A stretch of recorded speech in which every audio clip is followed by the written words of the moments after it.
Le père de la mariée est devenu la risée de sa riche belle-famille lorsqu'il est arrivé au mariage de sa fille couvert de terre et sentant mauvais. Mais quand il a pris le micro, tout le monde dans l'église s'est mis à pleurer. Avant de commencer l'histoire, n'oubliez pas de laisser un like et de vous abonner à la chaîne pour voir plus d'histoires comme celle-ci. Michael s'est réveillé au son du chant du coq, comme chaque matin. La ferme, avec ses vastes champs et l'odeur fraîche de la terre humide de rosée, était son refuge. Enfilant ses vêtements de travail, une chemise à carreaux usés et des bottes éraflées, il est sorti pour nourrir les animaux et vérifier les cultures. Malgré la routine éreintante, quelque chose illuminait son visage. Le mariage de sa fille, Sophie, n'était plus qu'à une semaine. Il l'imaginait déjà dans sa robe blanche, radieuse et heureuse. « Je veux juste qu'elle soit heureuse, qu'elle ait tout ce qu'elle mérite », pensa Michael en caressant le museau d'un des chevaux.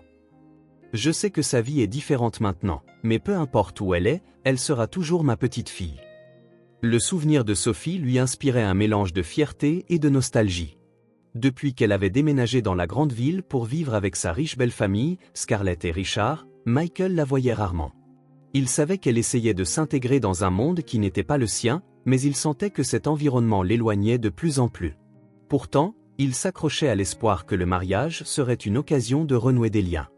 J'espère qu'elle sait à quel point je l'aime, même si je ne peux pas tout lui dire en personne, pensa-t-il en se dirigeant vers la grange avec un seau de nourriture. De retour à la maison, le téléphone sonna, le son strident résonnant à travers le modeste intérieur en bois. Michael répondit, pensant que c'était peut-être Sophie. Cependant, à l'autre bout du fil, il entendit une voix froide et condescendante. C'était Scarlett, la mère du marié, et chaque mot qu'elle prononçait était comme un couteau dans son cœur. « Michael, nous devons parler du mariage », commença-t-elle, son ton empreint de supériorité. « La vérité, c'est que votre présence n'a aucun sens. Vous n'avez pas votre place dans ce milieu, et nous le savons tous. Nous ne voulons aucune situation embarrassante. S'il vous plaît, ne venez pas. » Avant qu'il ne puisse répondre, la communication fut coupée, laissant Michael debout, le téléphone à la main, tandis que la voix de Scarlett résonnait dans son esprit. Il reposa le combiné avec un lourd soupir et s'assit à la table de la cuisine. Le faire-part de mariage était là, juste à côté d'une photo de Sophie souriant, enfant, ses cheveux bruns flottant au vent. Michael sentit une boule se former dans sa gorge. Il pensa à toutes les nuits où il avait travaillé pour payer ses études, à toutes les fois où il avait fait passer ses besoins avant les siens. Il pense pouvoir m'empêcher de voir ma propre fille le jour le plus important de sa vie, dit-il, la voix chargée de douleur et d'indignation. Les larmes emplirent les yeux de Michael alors qu'il prenait le faire-part et le serrait contre sa poitrine. Il ne savait pas comment réagir à une telle humiliation. Non seulement Scarlett avait insulté sa dignité, mais elle avait aussi remis en question le lien le plus précieux qu'il avait dans la vie. Il savait que l'environnement dans lequel Sophie vivait maintenant était différent, mais il n'aurait jamais imaginé être rejeté aussi cruellement. « Si je cède maintenant, que restera-t-il de notre relation ? Non, je ne me cacherai pas, se dit-il, une détermination grandissante alors qu'il essuyait ses larmes et reposait le faire-part sur la table. Le cœur lourd, Michael retourna dans les champs, essayant de se distraire par le travail. Il arracha les mauvaises herbes et répara les clôtures, mais la conversation avec Scarlett ne cessait de résonner dans son esprit. Il songeait à la supériorité qu'elle tirait de sa richesse, tandis que lui n'avait que ses mains calleuses et un amour inconditionnel pour sa fille. Ils peuvent avoir tout ce que l'argent peut acheter, mais ils n'auront jamais ce que j'ai, la certitude d'avoir tout fait pour elle, de n'avoir jamais tourné le dos à ma fille, pensa-t-il, agrippant fermement ses outils comme pour déchaîner sa colère sur la terre. Le soleil était déjà haut quand Michael termina ses tâches matinales. Il rentra chez lui, fatigué mais résolu.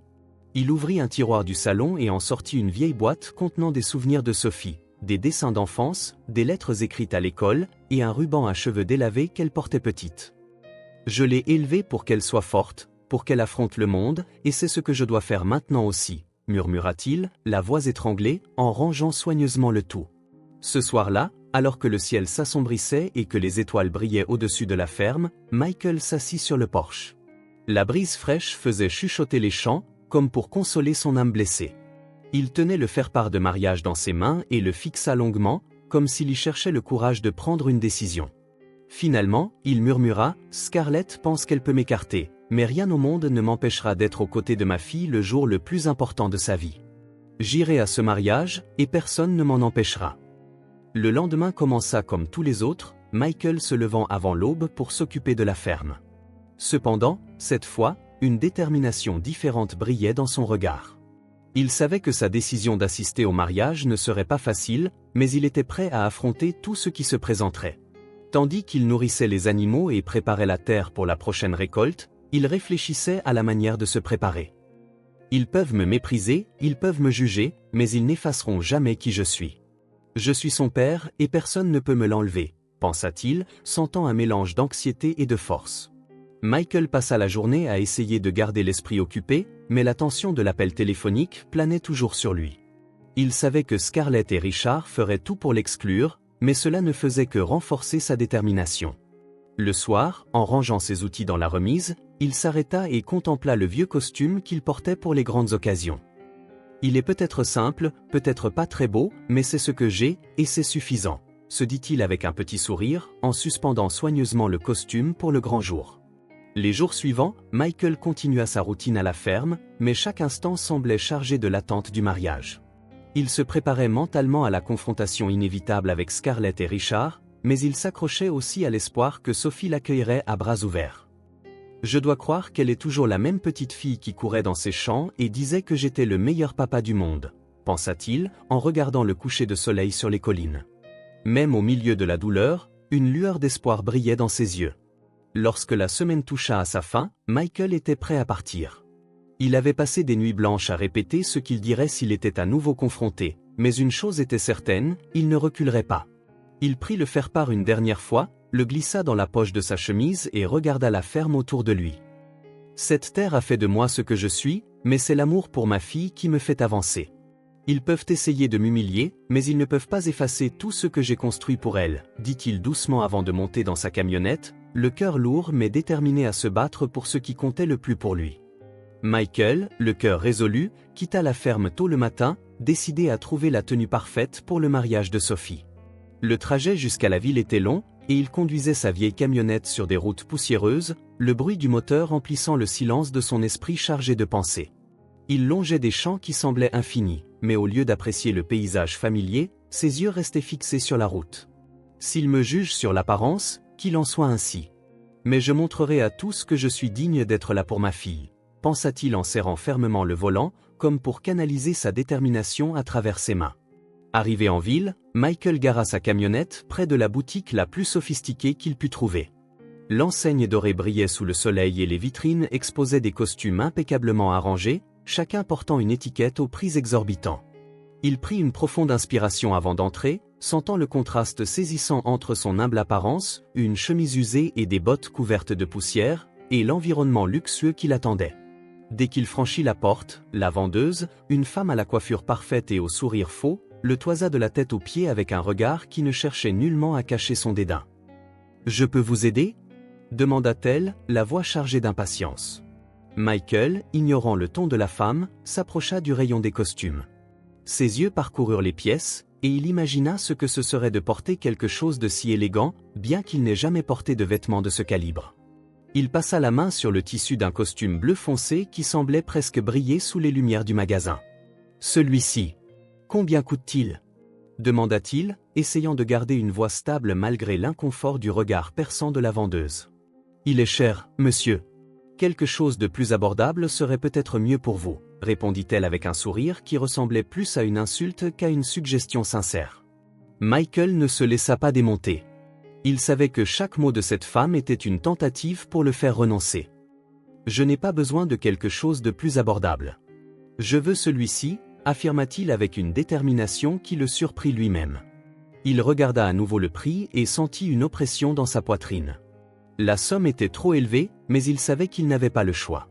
Il voulait être à la hauteur pour le mariage de sa fille, même si cela signifiait sacrifier quelque chose de précieux.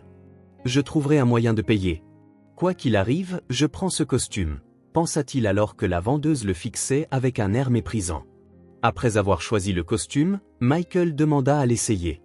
Il entra dans la cabine d'essayage, un instant, se sentit dans un autre monde. Le reflet dans le miroir lui renvoyait une version complètement différente de lui-même. La coupe du costume lui allait parfaitement, lui donnant une allure élégante qu'il ne s'était pas vue depuis des années. Il oublia les regards jugeurs et se concentra uniquement sur l'image qu'il voyait. « Sophie sera heureuse de me voir comme ça. Je ne la décevrai pas, » murmura-t-il en ajustant la cravate avec des mains tremblantes. Quand il sortit de la cabine, se sentant un peu plus confiant, il se dirigea directement vers la caisse où la vendeuse l'attendait d'un air impatient. En entendant le prix final, Michael réalisa qu'il n'avait pas assez d'argent. Il sentit son visage rougir, sachant que la femme s'attendait déjà à ce moment. « J'ai besoin d'une minute », dit-il en quittant le magasin pour rejoindre sa camionnette. À l'intérieur, il ouvrit la boîte à gants et en sortit un petit écrin de velours. Il contenait la montre que sa défunte femme lui avait offerte des années auparavant, l'un des rares objets qu'il lui restait en souvenir d'elle. Tenant la montre dans sa main, Michael hésita. Il savait que vendre cet objet serait comme abandonner une partie de lui-même, mais il savait aussi que le sourire de Sophie valait n'importe quel sacrifice. « Je sais que tu comprendrais. C'est pour elle, pour nous, pour tout ce que nous avons construit, » se dit-il à voix basse, comme s'il parlait au souvenir de sa femme. Le cœur lourd, il entra dans un prêteur sur gage voisin et vendit la montre pour une fraction de sa valeur sentimentale. L'argent suffisait à couvrir le costume, et il retourna au magasin la tête haute. En lui tendant le paiement, la vendeuse afficha un sourire forcé. « J'espère que vous apprécierez votre achat, monsieur, » dit-elle, son ton ne cachant pas le sarcasme. Michael ne répondit pas. Il prit soigneusement le costume, bien emballé, et quitta le magasin, sentant sur lui le regard et les chuchotements des autres clients. « Ils peuvent rire autant qu'ils veulent, mais je sais que je fais ça pour la bonne raison, » pensa-t-il, serrant le paquet contre sa poitrine en retournant à sa camionnette. Michael remarqua que sa présence mettait beaucoup de gens mal à l'aise. Il entendit des rires étouffés et des commentaires à voix basse, mais il garda la tête haute. Il savait que ces gens ne comprendraient jamais ce que signifiait renoncer à quelque chose de si important pour quelqu'un que l'on aime. Ces rires ne veulent rien dire. « Je suis ici pour Sophie, et c'est tout ce qui compte, » se dit-il en plaçant le paquet contenant le costume sur le siège passager. Sur le chemin du retour à la ferme, le ciel commença à se teinter de nuances orangées, et Michael ressentit un mélange de fatigue et de soulagement. Il gara sa camionnette et entra dans sa maison, où il suspendit soigneusement le costume à un cintre. En le regardant, il ressentit une fierté silencieuse. Ce n'est pas juste un costume. C'est la preuve que je n'abandonnerai jamais pour elle, peu importe à quel point ils essaient de m'abattre, pensa-t-il, les yeux fixés sur le vêtement. Cette nuit-là, en se préparant à se coucher, Michael s'allongea avec un poids sur la poitrine, mais aussi avec la certitude qu'il faisait de son mieux pour sa fille. Il savait que le chemin jusqu'au mariage ne serait pas facile, mais il était déterminé à affronter tous les obstacles. Ils peuvent m'humilier, mais ils ne m'enlèveront jamais le droit d'être à ses côtés.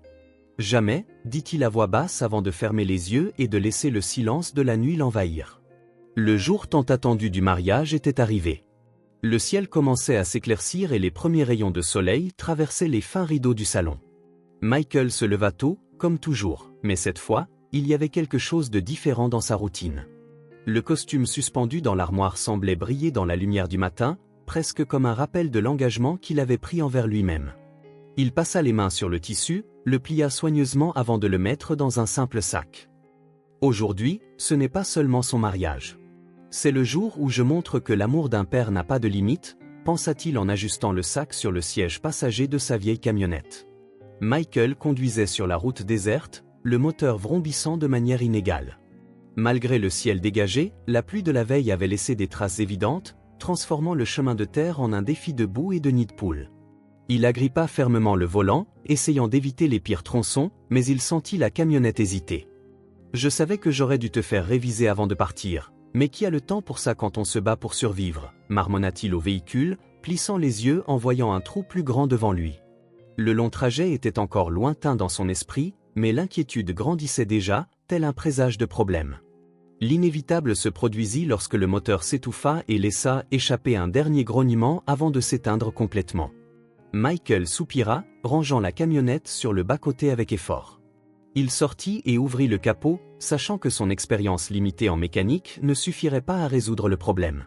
« Bien sûr que tu allais me laisser tomber aujourd'hui, n'est-ce pas ? » « Juste aujourd'hui, » dit-il à voix haute, donnant un léger coup de pied dans le pneu avant. La boue éclaboussa ses bottes, mais il prit une profonde inspiration, essayant de rester calme. « Si je veux arriver à l'heure, je dois continuer. Quoi qu'il arrive, je n'abandonne pas. » Michael commença à marcher sur la route, le sac contenant le costume protégé dans ses bras. La boue collait à ses bottes, rendant chaque pas plus difficile, mais il se força à continuer.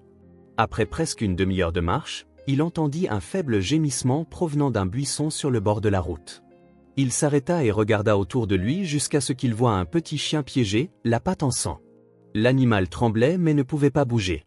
Michael s'agenouilla sans penser à l'impact de la boue sur ses vêtements et évalua la situation. « Calme-toi, petit.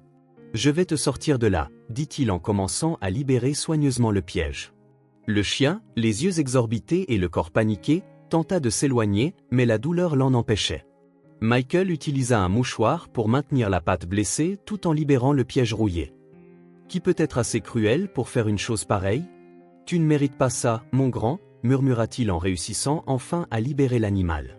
Cependant, en essayant de se relever, il perdit l'équilibre dans la boue et tomba en arrière, sentant le froid et le poids de la saleté sur ses vêtements. Le chien, maintenant libre, s'approcha avec un léger aboiement, comme pour le remercier, tandis que Michael soupirait, couvert de boue de la tête aux pieds. « On dirait qu'aujourd'hui me met vraiment à l'épreuve. » Malgré le contretemps, Michael ne laissa pas le chien derrière lui. Il le porta dans ses bras sur une bonne distance jusqu'à ce qu'il trouve une petite maison où il le confia à un habitant qui promit de s'en occuper. « J'ai fait ce que je pouvais. Maintenant, je dois continuer, » se dit Michael en partant, regardant le ciel qui commençait déjà à s'éclaircir complètement. Il se nettoya les mains du mieux qu'il put, mais la boue sur son pantalon et ses bottes était impossible à ignorer. Pourtant, il tenait le sac avec le costume, protégé du pire, et continua sa marche vers la ville. Quand il atteignit enfin le centre-ville, Michael était épuisé. Son pantalon était lourd de boue séchée et ses bras lui faisaient mal d'avoir porté le sac si longtemps. Il entra dans des toilettes publiques pour tenter de se nettoyer, mais l'eau froide du lavabo semblait impuissante face à la boue collée à sa peau et à ses vêtements. Il se frotta les mains et le visage, se regardant dans le miroir fissuré. « Ils vont me juger comme ça, c'est sûr. Mais je n'ai pas fait tout ce chemin pour abandonner, » se dit-il en s'essuyant le visage avec une serviette en papier qui se désagrégea aussitôt. Il regarda ses bottes et son pantalon sale et sut qu'il n'y avait plus rien à faire. Michael quitta les toilettes, ajusta le sac avec le costume dans ses bras et se dirigea vers l'église. Chaque pas semblait plus lourd que le précédent, non seulement à cause de l'épuisement physique, mais aussi du poids émotionnel de la situation. Il savait qu'il serait le centre de l'attention, que Scarlett et Richard attendraient la moindre occasion de l'humilier à nouveau. Qu'il parle. Je ne suis pas venu ici pour eux, je suis venu pour Sophie, pensa-t-il, essayant de trouver de la force dans son amour pour sa fille alors que l'église devenait visible au loin, ses tours imposantes contrastant avec le ciel clair. Quand il arriva à l'église, l'activité était déjà intense. Des voitures de luxe étaient garées, des invités impeccablement vêtus entraient par le portail principal, et le son des rires résonnait. Michael s'arrêta un instant, se regardant et regardant les gens autour de lui. Il serra fermement le sac et prit un long soupir avant d'avancer. « Ils peuvent rire, mais personne ne va me voler ce moment. Je vais voir ma fille se marier, peu importe ce qu'il en coûte, » murmura-t-il en franchissant le portail d'un pas ferme. Michael entra dans l'église d'un pas assuré, mais le poids de la boue sur ses bottes semblait se multiplier à chaque mètre. L'environnement impeccable et grandiose était dominé par des lustres étincelants et des décorations florales qui semblaient aussi chères que toute sa ferme. Il n'eut pas le temps d'être impressionné. Les regards qu'il reçut en franchissant la porte le frappèrent comme des flèches. Des femmes élégamment vêtues chuchotaient entre elles, ajustant leurs bijoux, tandis que des hommes en costumes impeccables le dévisageaient, leurs expressions oscillant entre curiosité et mépris. Ces regards sont comme des poignards, mais j'ai affronté pire. Je ne suis pas venu pour leur plaire, je suis venu pour ma fille, pensa-t-il en prenant une profonde inspiration et en se dirigeant vers un des bancs du fond. Dès que Michael trouva une place discrète et s'assit, Scarlett le remarqua. Elle était assise à côté de Richard, tous deux sur un banc réservé à la famille du marié. Son visage se tordit en une expression de dégoût qui n'avait pas besoin de mots. Elle se pencha vers Richard, lui chuchotant quelque chose à l'oreille tandis que son mari hochait simplement la tête en accord, sans quitter Michael des yeux. « Regarde-le, Richard. On dirait qu'il sort d'une étable et il a encore l'audace de se présenter ici, sale et en retard. » « Quelle honte, dit-elle, sa voix basse mais pleine de venin. Richard haussa les épaules, jetant un regard de côté à Michael mais ne disant rien. Michael baissa les yeux, essayant d'ignorer les railleries implicites. Il n'avait pas besoin d'entendre les mots pour savoir exactement ce qu'il pensait. Qu'il parle, qu'il me juge. L'important, c'est que je sois là et personne ne m'enlèvera ça, pensa-t-il en posant le sac avec le costume à côté de lui. Il regarda l'autel où le prêtre était déjà positionné, et attendit patiemment, le cœur lourd, imaginant comment Sophie réagirait en le voyant. La porte latérale de l'église s'ouvrit et Sophie entra, accompagnée de ses demoiselles d'honneur. Sa robe blanche semblait presque éthérée sous la douce lumière, et un instant, Michael sentit que le monde s'était arrêté. C'était comme s'il revoyait la petite fille qui courait dans les champs, mais transformée en une femme mûre et radieuse. Cependant, lorsque leurs regards se croisèrent brièvement, Sophie détourna rapidement les yeux.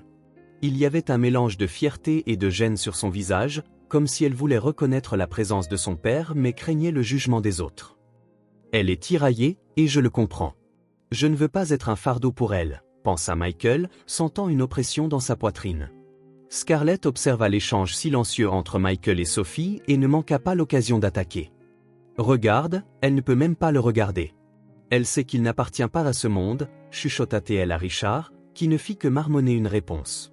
Michael entendit le rire étouffé de Scarlett et ferma les yeux un instant, essayant de rassembler ses forces pour ne pas réagir. Il savait que toute réponse ne ferait qu'alimenter les provocations. Ils veulent que j'explose, que je fasse quelque chose pour justifier ce qu'ils pensent de moi. Mais je ne vais pas leur donner ce plaisir, se murmura-t-il, serrant les poings en regardant devant lui. La cérémonie commença et Michael essaya de se concentrer sur le bonheur de sa fille. Chaque parole du prêtre semblait chargée de symbolisme, mais il luttait contre les larmes. Assis au fond, il pouvait à peine entendre les vœux, mais il savait que c'était le moment le plus important de la vie de Sophie. Pourtant, les regards occasionnels des autres invités lui rappelaient qu'il était un étranger dans cet environnement. Il me traite comme si j'étais invisible, mais ma présence dérange plus que n'importe quel mot que je pourrais dire, pensa-t-il en fixant l'autel. Tout en regardant, Michael sortit discrètement son téléphone et envoya un message à un ami de la ville. « Ma camionnette est tombée en panne sur la route. Quand la pluie s'arrêtera, pourras-tu la récupérer et l'amener au garage ? Je suis à l'église, écrivit-il. Il savait qu'il devait régler cela avant de retourner à la ferme, mais son esprit retourna vite à la cérémonie. Je devrais penser au mariage, mais cette humiliation ne me quitte pas. Pourquoi prennent-ils tant de plaisir à me rabaisser ? Pensa-t-il en remettant son téléphone dans sa poche. Sophie échangea ses vœux avec Santiago, et Michael ne put retenir un petit sourire en voyant son bonheur. Malgré toute la distance émotionnelle qui semblait les séparer, ce moment prouvait qu'elle avançait, qu'elle se construisait une vie. Scarlett, cependant, ne quittait pas Michael des yeux. Chacun de ses mouvements semblait lui fournir une nouvelle raison de critiquer. « C'est une honte, Richard. Je ne comprends toujours pas comment Sophie peut l'appeler père, dit-elle, la voix dégoulinant de sarcasme. Michael, n'entendant pas le commentaire, resta concentré sur sa fille, mais le malaise dans sa poitrine était impossible à ignorer. À la fin de la cérémonie, les invités commencèrent à se diriger progressivement vers la cour de l'église où se tiendrait la réception. Michael resta assis, attendant que tout le monde soit parti avant lui. Il ne voulait pas affronter d'autres regards aux commentaires, mais il savait qu'il ne pourrait pas éviter Scarlett et Richard bien longtemps. Ils peuvent continuer à essayer de m'abattre, mais je suis déjà là. Ils ne m'enlèveront pas ça, pensa-t-il. Michael était toujours assis au fond de l'église quand le prêtre retourna à l'autel et demanda l'attention des invités. Sa voix était calme mais portait un ton de solennité qui fit taire toutes les conversations et tourner les regards vers lui.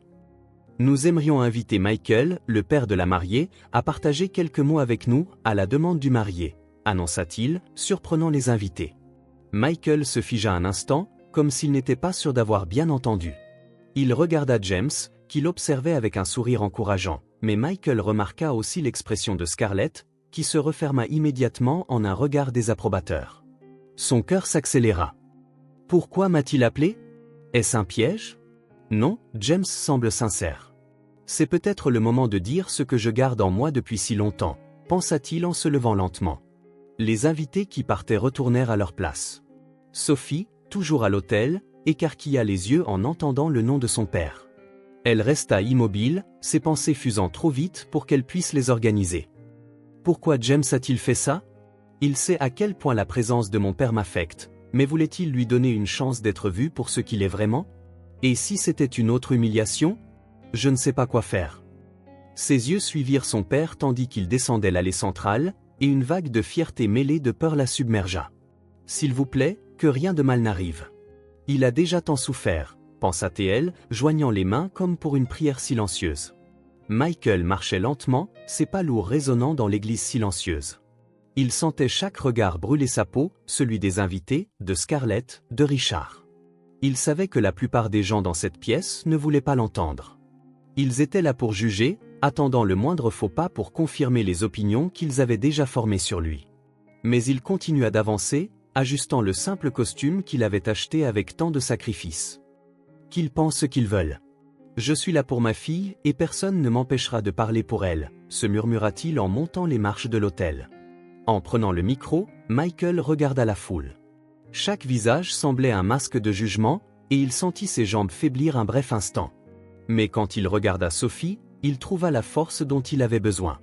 Il prit une profonde inspiration et commença « Je ne m'attendais pas à être ici, devant vous tous. Non pas que je ne le veuille pas, mais parce que, honnêtement, j'ai toujours senti que je n'avais pas ma place dans ce milieu. Mais si vous me le permettez, je veux partager quelques mots. » Les mots d'un père qui a tout fait pour voir sa fille arriver là où elle est aujourd'hui. Sa voix était ferme mais chargée d'émotion, et le silence absolu dans l'église montrait qu'il avait capté l'attention de tous. Michael ajusta le micro avec des mains tremblantes, mais continua. Quand ma femme est décédée, je me suis retrouvé seul avec une petite fille. Sophie était la lumière de ma vie, mais je ne savais pas comment continuer sans ma compagne. Alors, j'ai pris la seule décision qui avait du sens pour moi. J'ai consacré tout ce que j'avais, tout ce que j'étais, pour m'assurer que ma fille aurait un avenir meilleur. Il fit une pause, regardant directement Sophie, qui avait maintenant les larmes aux yeux. Cela signifiait renoncer à des choses importantes pour moi, des choses qui faisaient partie de mon histoire. Il prit une profonde inspiration avant de continuer, sentant le poids de ce qu'il allait dire. Ce que beaucoup ici ne savent peut-être pas, c'est que pour que Sophie puisse étudier, pour qu'elle ait l'éducation que je n'ai jamais eue, j'ai dû vendre les dernières parcelles de terre que mes parents m'avaient laissées. C'était plus que de la terre, c'était leur héritage, l'histoire de ma famille. Ce fut l'une des décisions les plus difficiles de ma vie. Mais pour moi, rien n'avait plus de valeur que de voir ma fille réaliser tout ce dont elle rêvait. J'ai perdu ce morceau de mon histoire, mais je n'ai jamais perdu la fierté de la voir arriver là où elle est aujourd'hui. Des murmures commencèrent parmi les invités, et Scarlett, visiblement mal à l'aise, serra les bras de son fauteuil. Elle jeta un regard à Richard, mais il semblait perdu dans ses propres pensées, incapable de réagir. Michael refusa de se laisser déstabiliser et continua, sa voix devenant plus forte. Aujourd'hui, en venant ici, ma camionnette est tombée en panne au milieu de la route. La pluie de la nuit dernière avait rendu la route boueuse, et je n'ai eu d'autre choix que de continuer à pied. En chemin, j'ai trouvé un chien coincé dans un piège. Il était blessé, effrayé, et je savais que je ne pouvais pas le laisser là. Alors je me suis arrêté et je l'ai aidé, même si je savais que cela me mettrait en retard et me salirait encore plus. Il regarda autour de lui, réalisant que de nombreux visages auparavant indifférents montraient maintenant un mélange de surprise et d'admiration. Je sais que je ne suis pas aussi impeccable que la plupart d'entre vous.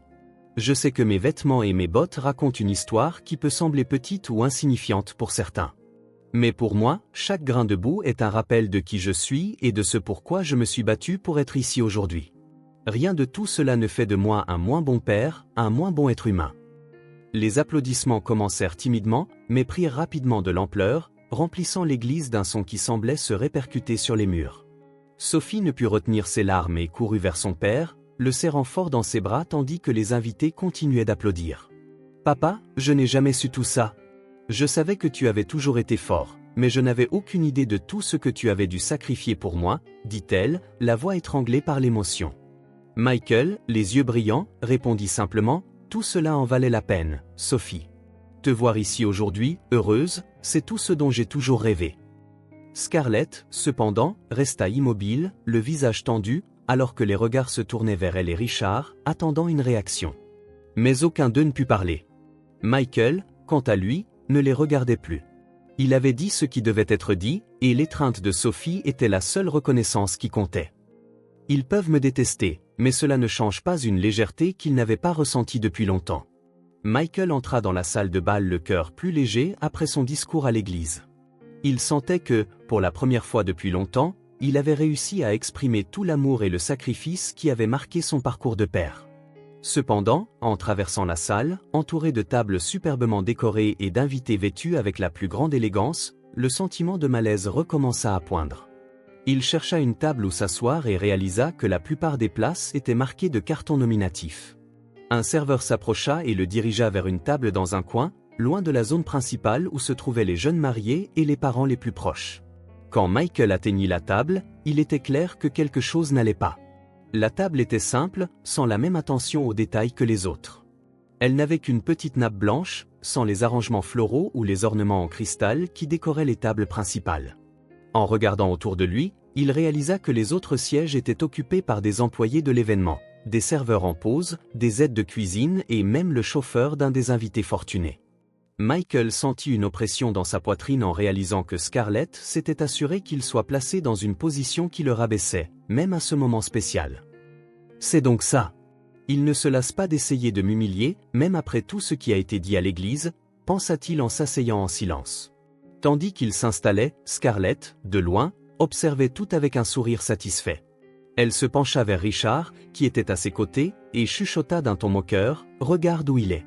L'endroit parfait pour quelqu'un comme lui, tu ne trouves pas? Il devrait être reconnaissant d'avoir même été invité dans cette salle. » Richard, mal à l'aise, se contenta de hocher la tête en détournant le regard. Bien qu'il n'ait rien dit, Michael savait que le commentaire n'était pas seulement une attaque personnelle, mais une tentative de consolider la position de pouvoir de Scarlett sur lui. « Ils pensent pouvoir me diminuer comme ça, mais cela ne fait que montrer qui ils sont vraiment, » pensa-t-il en essayant de garder la tête haute. Michael regarda vers le centre de la salle où Sophie, radieuse, se tenait à côté de James. Elle semblait heureuse, riant en discutant avec les invités. Voir sa fille si épanouie aurait dû remplir le cœur de Michael de joie, mais à ce moment-là, il ressentit une profonde mélancolie. Il savait qu'il ne faisait pas partie de ce monde, peu importe ses efforts pour être là, les barrières imposées par Scarlett semblaient insurmontables. Il serra fermement la serviette dans sa main, ses pensées oscillant entre tristesse et colère. « Je suis venu ici pour elle. Tout ce que j'ai fait, c'était pour elle. Mais était-ce une erreur d'être ici? Au fond, ne suis-je en train que de gâcher ce moment pour elle? » Les serveurs commencèrent à servir les plats principaux, mais Michael remarqua que sa table était la dernière à être servie. Tandis que les tables principales dégustaient des mets sophistiqués avec une présentation impeccable, la nourriture à sa table était simple et servie sans la même cérémonie. Il regarda l'assiette devant lui et sentit son estomac se nouer, non pas à cause de la nourriture elle-même, mais à cause du message qu'elle représentait. Scarlett avait planifié chaque détail pour le remettre à sa place, pour s'assurer qu'il comprenne qu'à ses yeux, il n'était qu'un intrus à un événement où il n'aurait jamais dû être. Ce n'est pas la nourriture qui compte. J'ai mangé pire les jours les plus difficiles. C'est ce que cela signifie, et elle sait exactement ce qu'elle fait, pensa-t-il en repoussant légèrement son assiette. Au loin, Scarlett gardait un œil sur Michael, commentant occasionnellement à Richard à son sujet, « Il ne devrait même pas être ici. Cette table est plus que ce qu'il mérite. Vraiment, j'espère juste qu'il ne causera pas d'autres embarras, » dit-elle en ajustant son bracelet en diamant.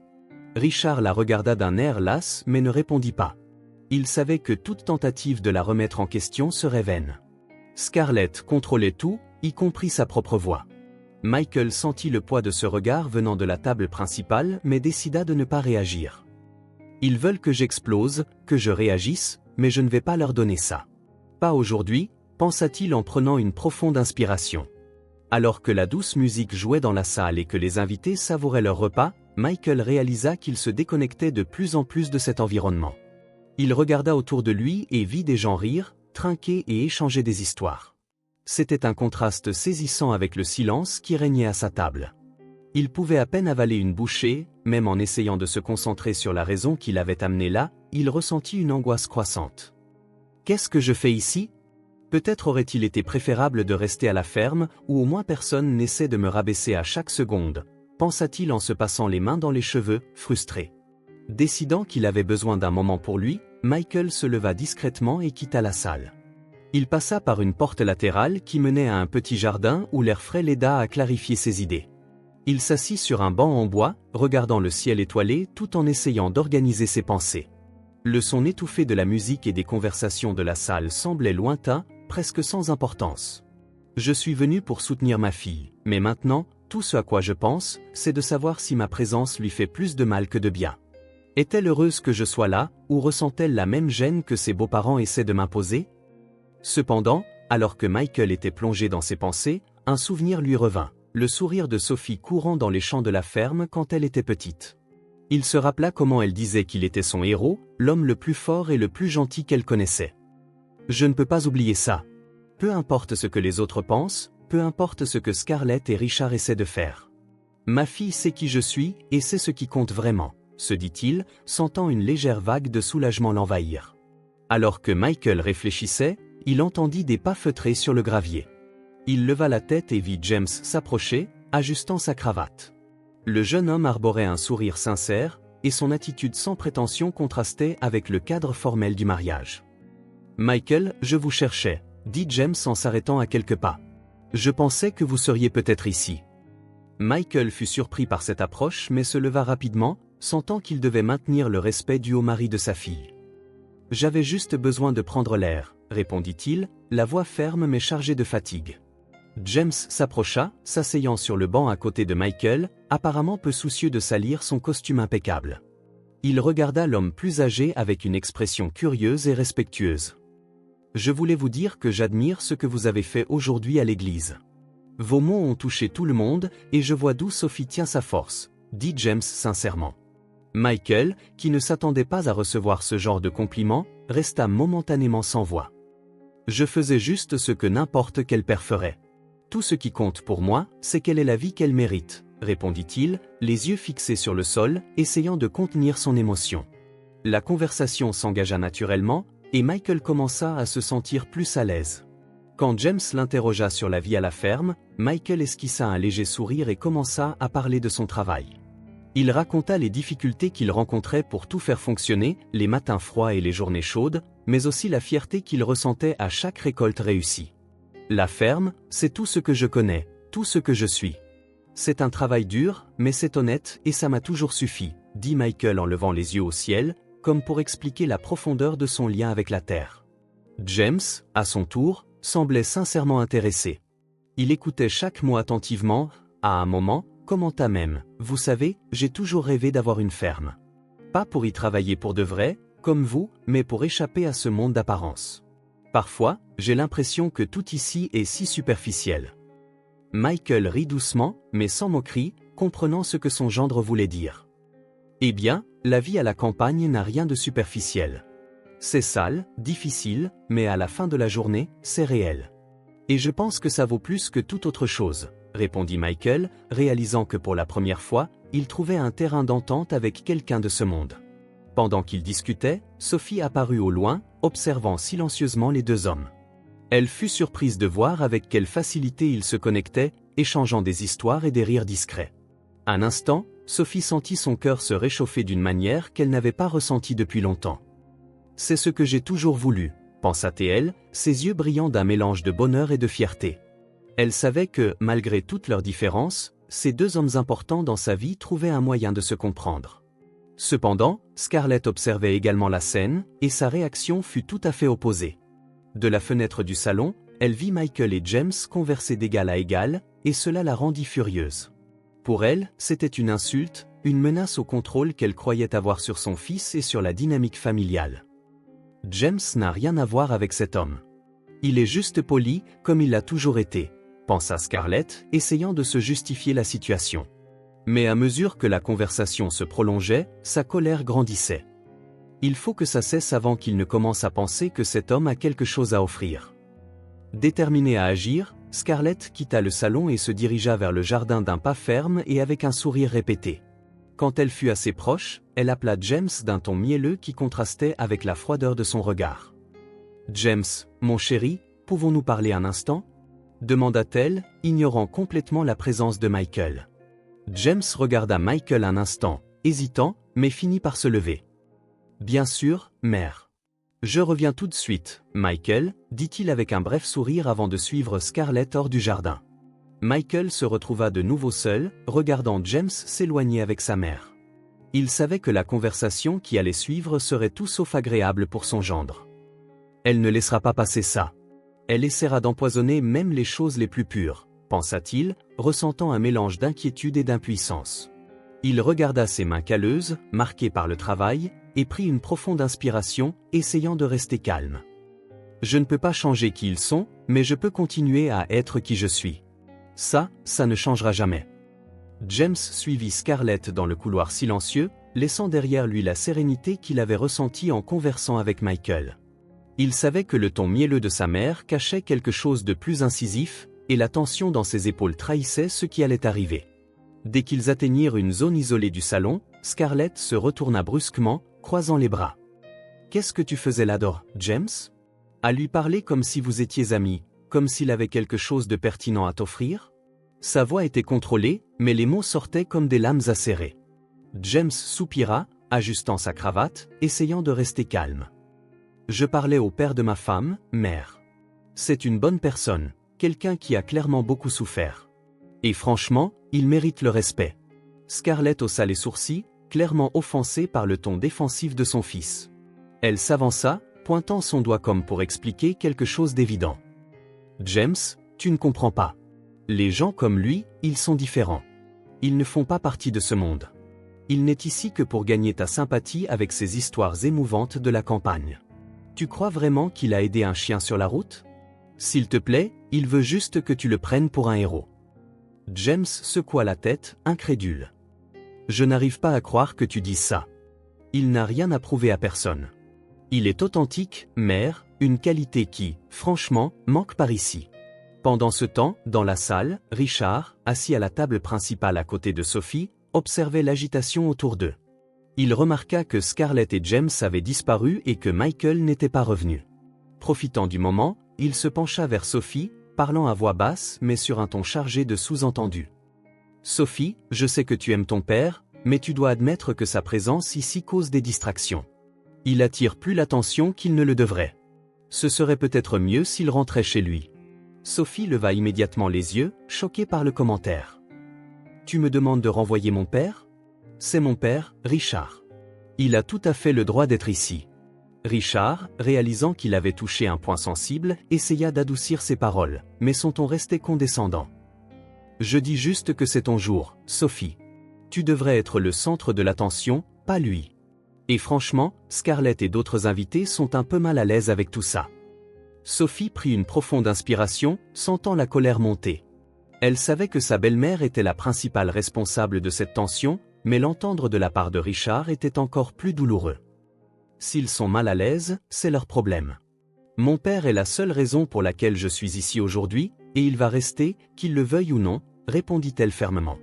Pendant ce temps, Michael, toujours dans le jardin, sentit qu'il n'avait plus de raison de rester à la fête.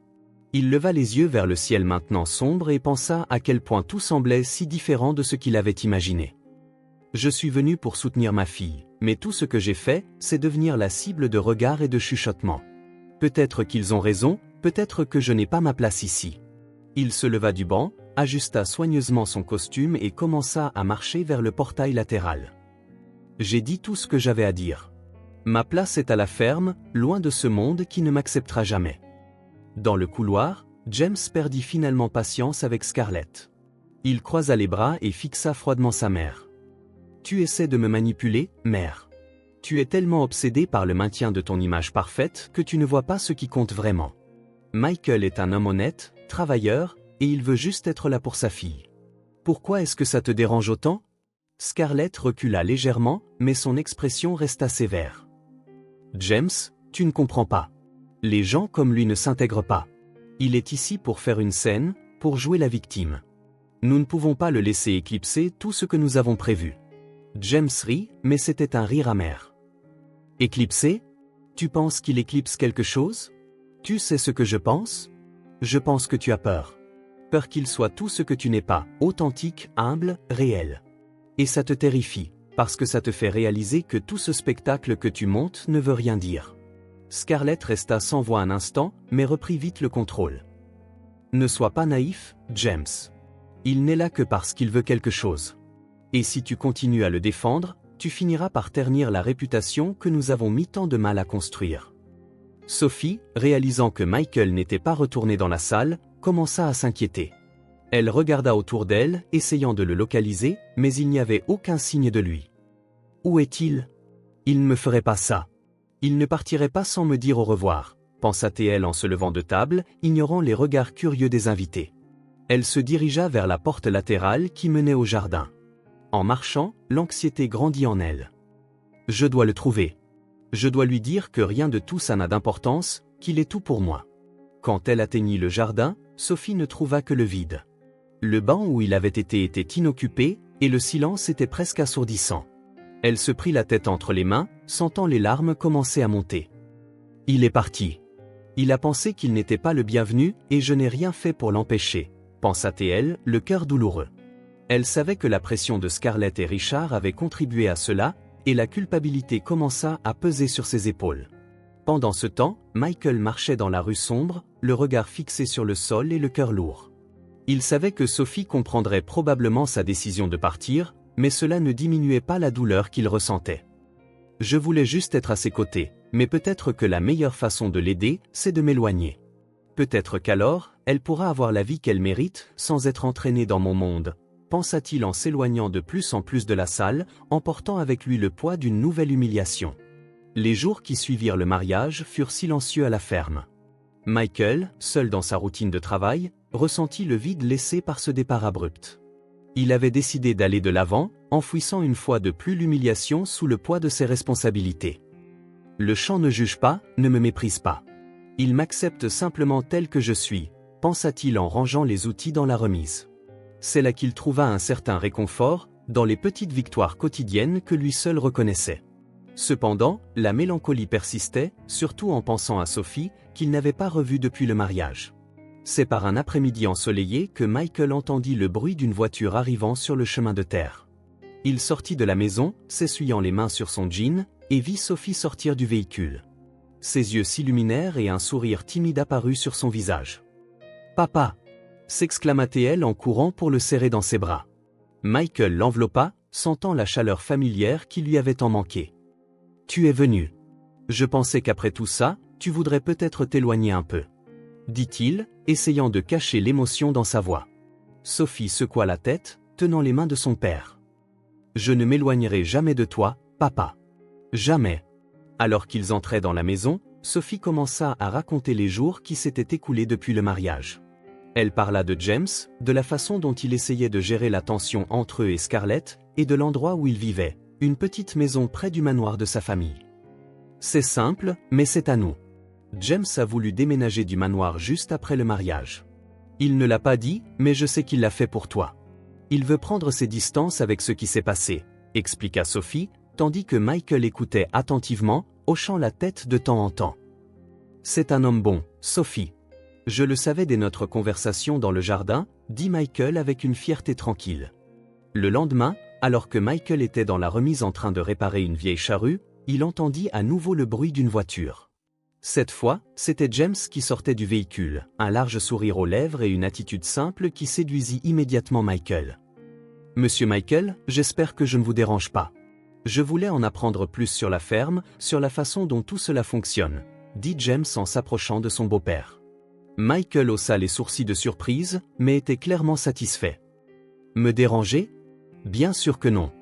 Viens, il y a beaucoup à faire par ici, » répondit-il en tendant une paire de gants à James. La journée qui suivit fut marquée par un travail acharné, mais aussi par une connexion inattendue.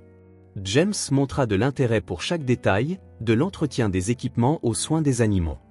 Il posait des questions, aidait où il le pouvait et ne se plaignait pas, même sous la chaleur accablante.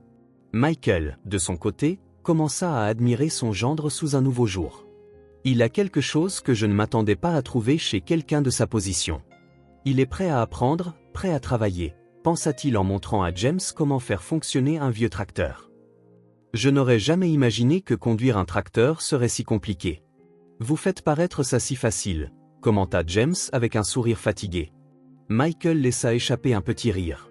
« C'est juste de la pratique, mon garçon. Mais tu te débrouilles bien. » À la fin de la journée, les deux hommes s'assirent sur le porche, sales et épuisés, mais avec un sentiment d'accomplissement difficile à décrire. James regarda Michael avec une sincérité peu commune dans le milieu où il avait grandi. « Je voulais vous remercier de m'avoir laissé passer la journée ici. J'ai toujours senti qu'il me manquait quelque chose dans la vie, et je crois qu'aujourd'hui, j'ai réalisé quoi. C'est réel. C'est simple, mais c'est réel, » dit-il avec un sourire. Michael hocha la tête, fier d'avoir gagné la confiance et le respect de son gendre. « Eh bien, la porte est toujours ouverte pour toi, tant que tu es prêt à te salir les mains, » répondit-il en plaisantant. Pendant ce temps, Scarlett, en apprenant que James était allé à la ferme, devint furieuse. Elle essaya de contacter son fils plusieurs fois dans la journée, mais ses appels et messages restèrent sans réponse. « Il s'éloigne de nous à cause de cet homme », disait-elle à Richard, faisant les 100 pas dans le manoir.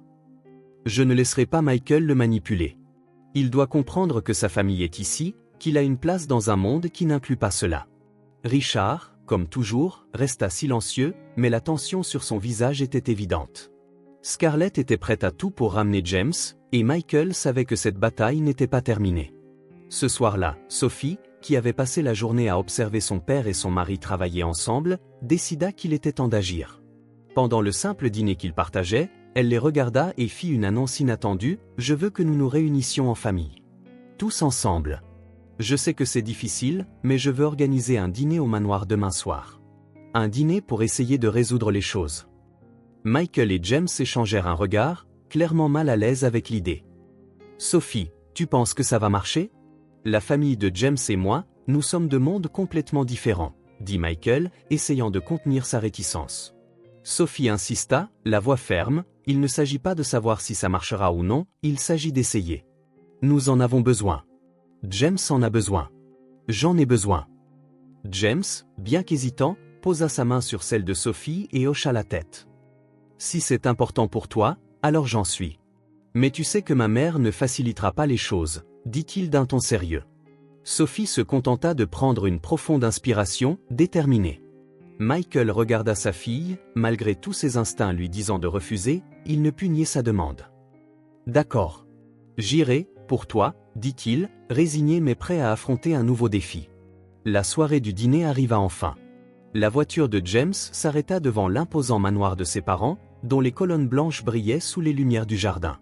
Michael, sur la banquette arrière, ajusta le vieux costume qu'il avait porté au mariage.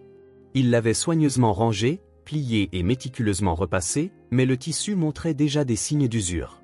En sortant du véhicule à côté de Sophie, il sentit le poids du moment. « Je savais que ce ne serait pas facile, mais je ne m'attendais pas à ce que ma dignité soit à nouveau mise à l'épreuve, » pensa-t-il en ajustant son col, essayant de cacher sa nervosité. Sophie lui serra fermement le bras, tentant de lui transmettre un peu de réconfort. « Papa, nous sommes ensemble. »« Tu n'es pas seul, » dit-elle, mais Michael se contenta d'un hochement de tête silencieux. En entrant dans le manoir, Michael fut accueilli par un environnement qui respirait le luxe. Le sol en marbre reflétait les lustres dorés, et les murs étaient décorés d'œuvres d'art qui coûtaient manifestement plus que ce qu'ils gagnaient en un an. Richard et Scarlett étaient à la porte, tous deux avec des sourires soigneusement répétés. Scarlett fit 2 pas en avant, tendant la main à Michael avec une fausse cordialité. « Michael, quel plaisir de vous avoir à nouveau ici, » dit-elle, son ton dégoulinant d'ironie. Richard se limita à une poignée de main rapide et à une remarque sèche : « J'espère que vous apprécierez la soirée. » Michael prit une profonde inspiration et répondit sereinement : « Merci de me recevoir. Je suis venu pour ma fille et mon gendre. J'espère que ce sera une bonne soirée. » Alors qu'il traversait le hall, Michael sentit les regards des autres invités se tourner vers lui. Ce n'étaient pas des regards de curiosité, mais de jugement.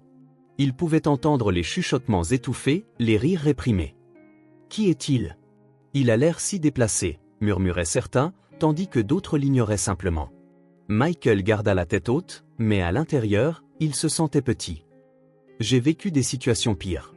Rien de tout cela n'a d'importance, » pensa-t-il, essayant de se convaincre qu'il pouvait endurer une autre soirée de mépris pour le bien de Sophie. Le dîner fut servi dans une grande salle avec une longue table décorée de fleurs et de couverts en argent. Michael fut placé à l'extrémité opposée de la table, loin de Scarlett et Richard, mais près de James et Sophie. La position, bien que semblant anodine, ne passa pas inaperçue pour Michael. C'était une autre tentative de l'isoler, de le maintenir à l'écart. Il regarda Sophie, qui lui força un sourire, et essaya de se concentrer sur son assiette. « Je suis venu pour elle. Je dois juste tenir jusqu'à la fin », se répétait-il comme un mantra. La conversation autour de la table commença de manière superficielle, mais bientôt, Scarlett trouva l'occasion d'attaquer. « Michael, je suis curieuse », dit-elle sur un ton qui suggérait tout sauf une curiosité sincère. « Votre ferme doit être assez petite, n'est-ce pas ? J'imagine qu'il est difficile de faire vivre une famille avec si peu. » Michael posa lentement sa fourchette, prenant une profonde inspiration avant de répondre. « Ma ferme est modeste, mais elle me suffit. C'est le fruit de mon travail acharné, et je suis fier de ce que j'ai accompli, dit-il en gardant une voix calme. Scarlett se pencha légèrement en avant, comme un prédateur qui sent le sang. Je comprends, mais ça n'a pas dû être facile d'élever Sophie avec si peu. Je me suis toujours demandé si vous n'auriez pas pu faire plus pour elle. Le commentaire resta en suspens, comme un poison invisible. James fronça les sourcils, prêt à intervenir, mais Michael leva la main pour indiquer qu'il n'avait pas besoin d'aide. Il regarda directement Scarlett, les yeux pleins de dignité. J'ai fait de mon mieux, Scarlett. J'ai travaillé jour et nuit pour m'assurer que ma fille ait une vie meilleure que la mienne. Ce n'était pas facile, mais je ne l'ai jamais laissé manquer de rien. Ce n'est peut-être pas assez pour les standards de certaines personnes, mais pour moi, elle a toujours été ma priorité, répondit-il tandis que Scarlett souriait avec condescendance. La tension dans la pièce monta d'un cran lorsque Scarlett, sans perdre un instant, changea le ton de la conversation. « Et votre femme, Michael ? Elle aurait certainement eu une opinion différente sur tout ça. Peut-être que si elle était encore là, les choses seraient différentes, dit-elle avec un faux air de sympathie. » L'impact de ses paroles fut immédiat. Michael sentit comme si le sol se dérobait sous ses pieds, mais il maintint son sang-froid. « Ma femme était une femme incroyable, et j'ai fait tout ce que j'ai pu pour honorer sa mémoire et élever notre fille de la meilleure façon possible, répliqua-t-il, la voix ferme mais tendue. Sophie regarda sa belle-mère avec un mélange de choc et de colère, mais ne put rien dire. Le moment le plus humiliant arriva lorsque Scarlett, avec un sourire cruel, demanda à un des employés d'apporter une bouteille de vin spécial. Quand la boisson arriva, elle leva son verre et dit d'un ton clairement calculé, « Portons un toast. Un toast à ceux qui connaissent leur place. » Le commentaire fut suivi de rires discrets de certains invités, mais le silence des autres montra que tout le monde n'était pas d'accord avec la provocation. Michael baissa la tête, sentant le poids des mots comme un coup. Ils n'arrêteront jamais. Quoi que je fasse, je ne serai jamais accepté par ces gens, pensa-t-il en serrant fermement son verre. James, qui s'était retenu jusqu'alors, explosa finalement. Il se leva brusquement, frappant la table de ses mains, et fit face à sa mère avec une fureur qu'il n'avait jamais montrée auparavant. « Assez, mère. C'en est trop. Michael est un homme droit, bien plus digne que la plupart des gens dans cette pièce. Il mérite le respect, et je ne resterai pas assis ici pendant que vous essayez de l'humilier. » Scarlett, surprise par la réaction de son fils, essaya de garder son sang-froid, mais sa voix sortit plus fort que prévu. « James, assieds-toi. Tu es ridicule. Je suis juste honnête. » Richard intervint, essayant de calmer les choses. « Scarlett, s'il te plaît, gardons notre civilité, » dit-il, mais sa voix ne fut pas entendue. Michael, réalisant que la situation avait dégénéré, se leva lentement. Il regarda Scarlett, puis Richard, les yeux humides mais pleins de dignité. « Je n'ai jamais rien voulu de vous. Je n'ai jamais rien demandé. Je veux juste le droit d'être aux côtés de ma fille. Mais si cela signifie endurer d'autres humiliations comme celle-ci, je préfère partir. Vous pouvez garder votre manoir, votre argent et votre mépris. Je n'ai qu'une chose que vous n'aurez jamais, le respect de ma fille et de mon gendre. » Il se retourna alors et quitta la pièce, laissant tout le monde en silence. Dehors, Sophie courut après lui, des larmes coulant sur son visage.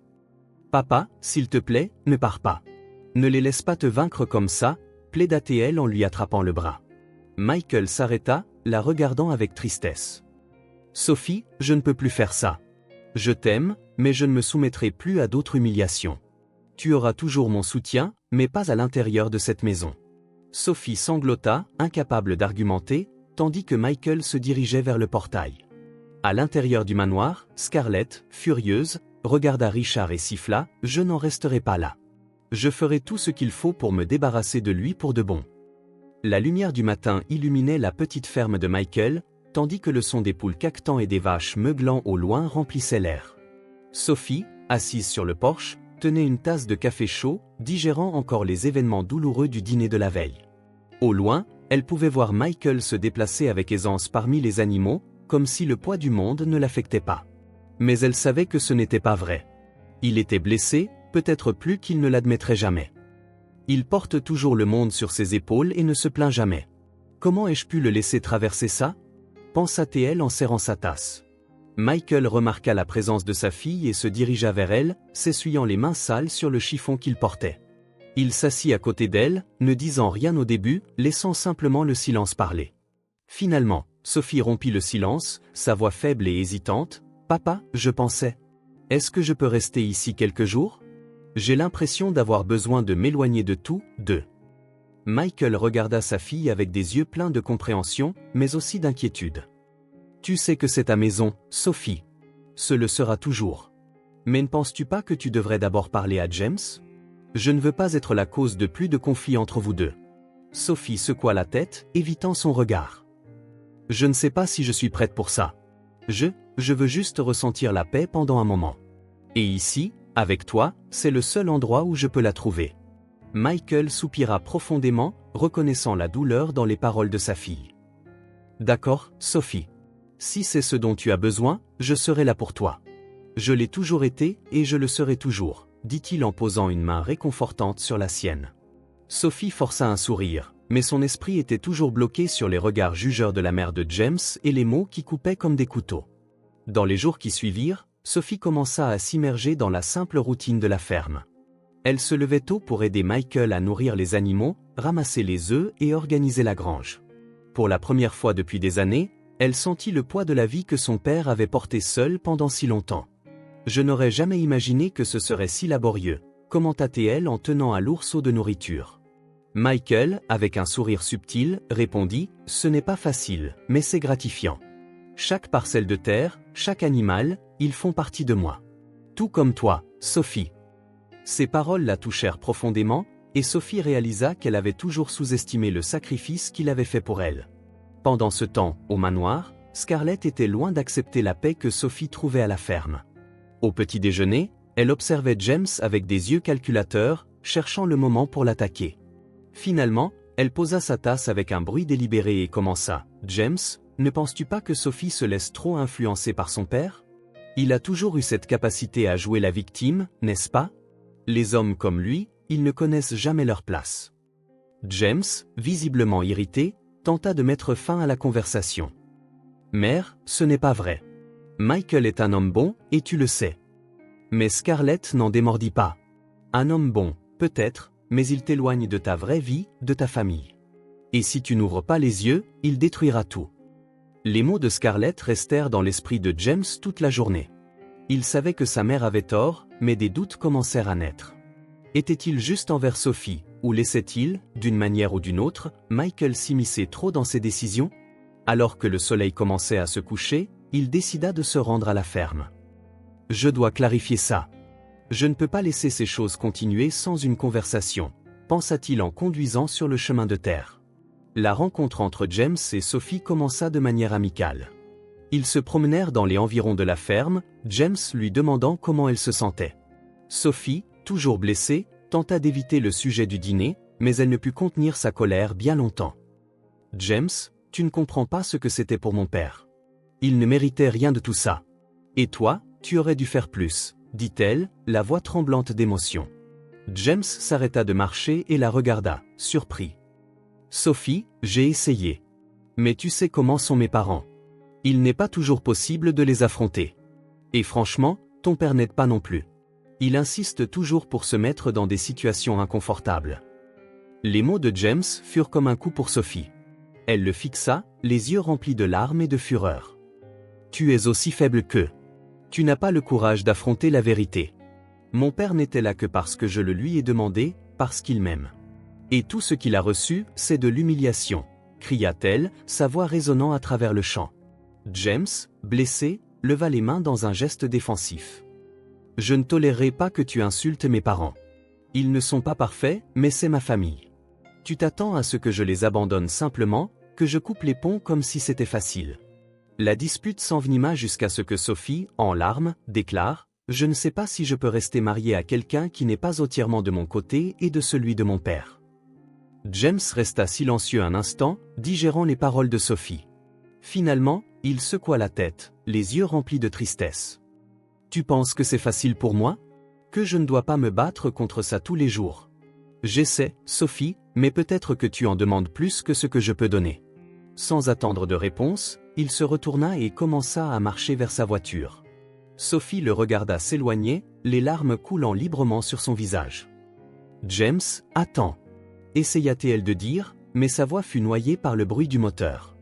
Michael, qui avait observé la dispute de loin, s'approcha lentement et enveloppa Sophie dans ses bras. « Tout ira bien, ma fille. Quoi qu'il décide, nous irons de l'avant. Nous avons toujours été forts et nous le resterons, dit-il, la voix pleine de conviction. Sophie pleura dans les bras de son père alors que la nuit commençait à tomber, apportant avec elle le silence et l'incertitude. Au manoir, Scarlett réalisa que quelque chose n'allait pas quand James rentra seul et avec un air sombre. Pendant le dîner, elle lui jeta un regard inquisiteur, mais James évita tout contact visuel. « Il s'est passé quelque chose », pensa Scarlett alors qu'un sourire malicieux apparaissait sur ses lèvres. Après que tout le monde se soit retiré, elle appela Richard pour une conversation privée. « James est vulnérable. Nous devons agir maintenant, avant que Michael ne l'entraîne plus bas. » dit-elle avec la détermination de quelqu'un qui ferait n'importe quoi pour protéger ce qu'elle considérait comme sien. Cette nuit-là, alors que Michael regardait Sophie s'endormir sur le canapé du salon, il commença à réfléchir à tout ce qui s'était passé. « J'ai perdu tant de batailles dans ma vie, mais je ne vais pas perdre celle-ci. Je trouverai un moyen de regagner le respect de James. Il doit voir qui je suis vraiment, sans les mensonges de Scarlett. » De son côté, James, seul dans sa chambre, regardait le plafond en se remémorant les paroles de Sophie. Il savait qu'il faisait face à un choix difficile, un choix qui pourrait tout changer. Le soleil s'était à peine levé que Michael se préparait déjà à partir pour la grande ville. Il enfila sa vieille chemise à carreaux, ajusta son chapeau et emporta une liste d'outils et de fournitures qu'il devait acheter pour la ferme. Sophie, encore endormie, observait son père boire son café. « Tu en as pour longtemps, papa ?» demanda-t-elle, essayant de paraître désinvolte, mais sa voix trahissait son inquiétude après les récents événements. Michael sourit d'un air rassurant. « Pas trop longtemps, ma fille. Je vais directement chercher ce dont j'ai besoin et je serai de retour avant le dîner. Profite de la journée pour te reposer, dit-il avant de partir d'un pas ferme, mais l'esprit chargé des récents conflits. La route vers la ville semblait plus longue que d'habitude, peut-être à cause du poids de ses pensées. Il se demandait si sa présence dans la vie de Sophie et James était plus un fardeau qu'un soutien. Serait-il mieux sans tout ce drame que j'ai involontairement apporté ? Pensa-t-il alors que la vieille camionnette cahotait sur les nids de poules. Malgré les doutes, il savait qu'il devait avancer, surtout pour Sophie, qui était clairement partagée entre son mari et ses beaux-parents. « Je veux juste qu'elle ait la paix, même si cela signifie m'éloigner », réfléchit-il en se garant en ville. En entrant dans la quincaillerie, Michael fut accueilli par le sourire chaleureux du commerçant, une vieille connaissance de ses rares voyages en ville. Ils échangèrent des salutations et parlèrent des défis de la vie à la campagne. Alors qu'il examinait les articles dont il avait besoin, Michael, sans aucune intention de créer la polémique, mentionna la famille de Richard. « On dirait qu'ils ont une vie bien différente de la nôtre, n'est-ce pas ? De grands événements, des vêtements chers, c'est un autre monde. » Le commerçant, qui était au départ enthousiaste, devint soudainement sérieux. Il regarda autour de lui, comme s'il craignait que quelqu'un l'entende, et répondit à voix basse, « Michael, tu ne connais pas cette famille ? Ils ne sont pas exactement ce qu'ils semblent être. » Intrigué, Michael encouragea son ami à continuer. Le commerçant expliqua que Scarlett et Richard faisaient face à de graves problèmes financiers depuis des années. Ils avaient fait des investissements risqués qui avaient échoué et accumulé des dettes auprès de diverses personnes de la ville. Ils continuent de vivre comme si de rien n'était, mais la vérité est que beaucoup de gens ici ont été lésés par eux. Certains n'ont jamais revu leur argent, dit l'homme en secouant la tête, désapprobateur. Michael fut choqué par ces révélations. Il avait toujours su que Scarlett et Richard avaient une arrogance démesurée, mais il n'avait jamais imaginé que ce n'était qu'une façade pour cacher une crise aussi profonde. Ils maintiennent les apparences pendant que d'autres paient le prix. C'est révoltant, pensa-t-il en payant ses articles. Pendant ce temps, à la ferme, Sophie passait la journée à essayer de trouver un peu de paix dans la simple routine qu'elle avait adoptée. Elle passa la matinée à nourrir les animaux et à organiser la grange, mais son esprit était ailleurs. Ses pensées revenaient sans cesse à James et à leur dispute. « Ai-je été trop dur, ou ne comprend-il vraiment pas ce que tout cela signifie pour moi ?» pensa-t-elle en s'essuyant les mains sales de foin. Malgré tout, elle sentait qu'elle avait pris la bonne décision en restant à la ferme. « C'est ici que je me sens en sécurité. C'est ici que je vois qui est vraiment mon père, » réfléchit-elle, mais le vide que James avait laissé dans son cœur était indéniable. Au manoir, James faisait face à un tourbillon d'émotions en essayant de maintenir une façade de normalité. Scarlett, toujours attentive, remarqua l'humeur sombre de son fils et y vit une occasion de renforcer ses manipulations. Pendant le petit déjeuner, elle commenta nonchalamment « Savais-tu que Sophie et Michael sont de plus en plus unis? On dirait qu'ils ont formé une alliance contre nous. » James fronça les sourcils, clairement mal à l'aise. « Mère, ce n'est pas vrai. Sophie a juste besoin de temps, et Michael, il veut juste ce qu'il y a de mieux pour elle, » répondit-il en essayant de garder son calme. Mais Scarlett n'en démordit pas. « James, tu es naïf. Les hommes comme Michael, ils veulent toujours plus qu'ils ne le montrent. Il essaie de détruire tout ce que nous avons construit. » Les mots de Scarlett laissèrent James encore plus divisé. Il aimait Sophie et voulait croire au caractère de Michael, mais la pression constante de sa mère commençait à éroder ses convictions. Il passa l'après-midi au bureau, essayant de se concentrer, mais les pensées de Sophie et Michael le distrayaient. « Suis-je injuste envers eux, ou ma mère a-t-elle raison, au moins en partie ?» pensa-t-il alors que les conflits internes s'intensifiaient. Quand Michael rentra à la ferme en début de soirée, il trouva Sophie assise sur le porche, l'attendant. En déchargeant la camionnette, il décida de partager les informations qu'il avait entendues en ville. « Sophie, je dois te dire quelque chose. En ville, j'ai entendu des choses sur Scarlett et Richard. Il semble qu'ils aient de graves problèmes financiers, des dettes qu'ils n'ont jamais payées, des gens lésés. Tout ce qu'ils montrent au monde est un mensonge, » dit-il avec prudence. Sophie fut surprise, mais en même temps, tout commença à prendre sens. « C'est donc pour ça qu'ils sont si obsédés par le statut et les apparences. » « C'est tout ce qu'ils ont, » répondit-elle, pensive. Déterminée à résoudre la situation, Sophie prit le téléphone et appela James. Quand il répondit, sa voix était distante, presque froide. « James, nous devons parler. Nous avons découvert quelque chose d'important sur tes parents.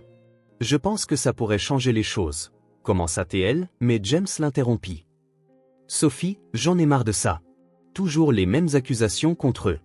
Je ne veux plus en entendre parler, » dit-il sèchement en mettant fin à l'appel. Sophie fixa le téléphone, incrédule, tandis que Michael posait sa main sur son épaule. « Laisse-lui du temps, ma fille. Il a besoin de le voir par lui-même. Certaines vérités sont difficiles à accepter, » dit-il en essayant de la réconforter.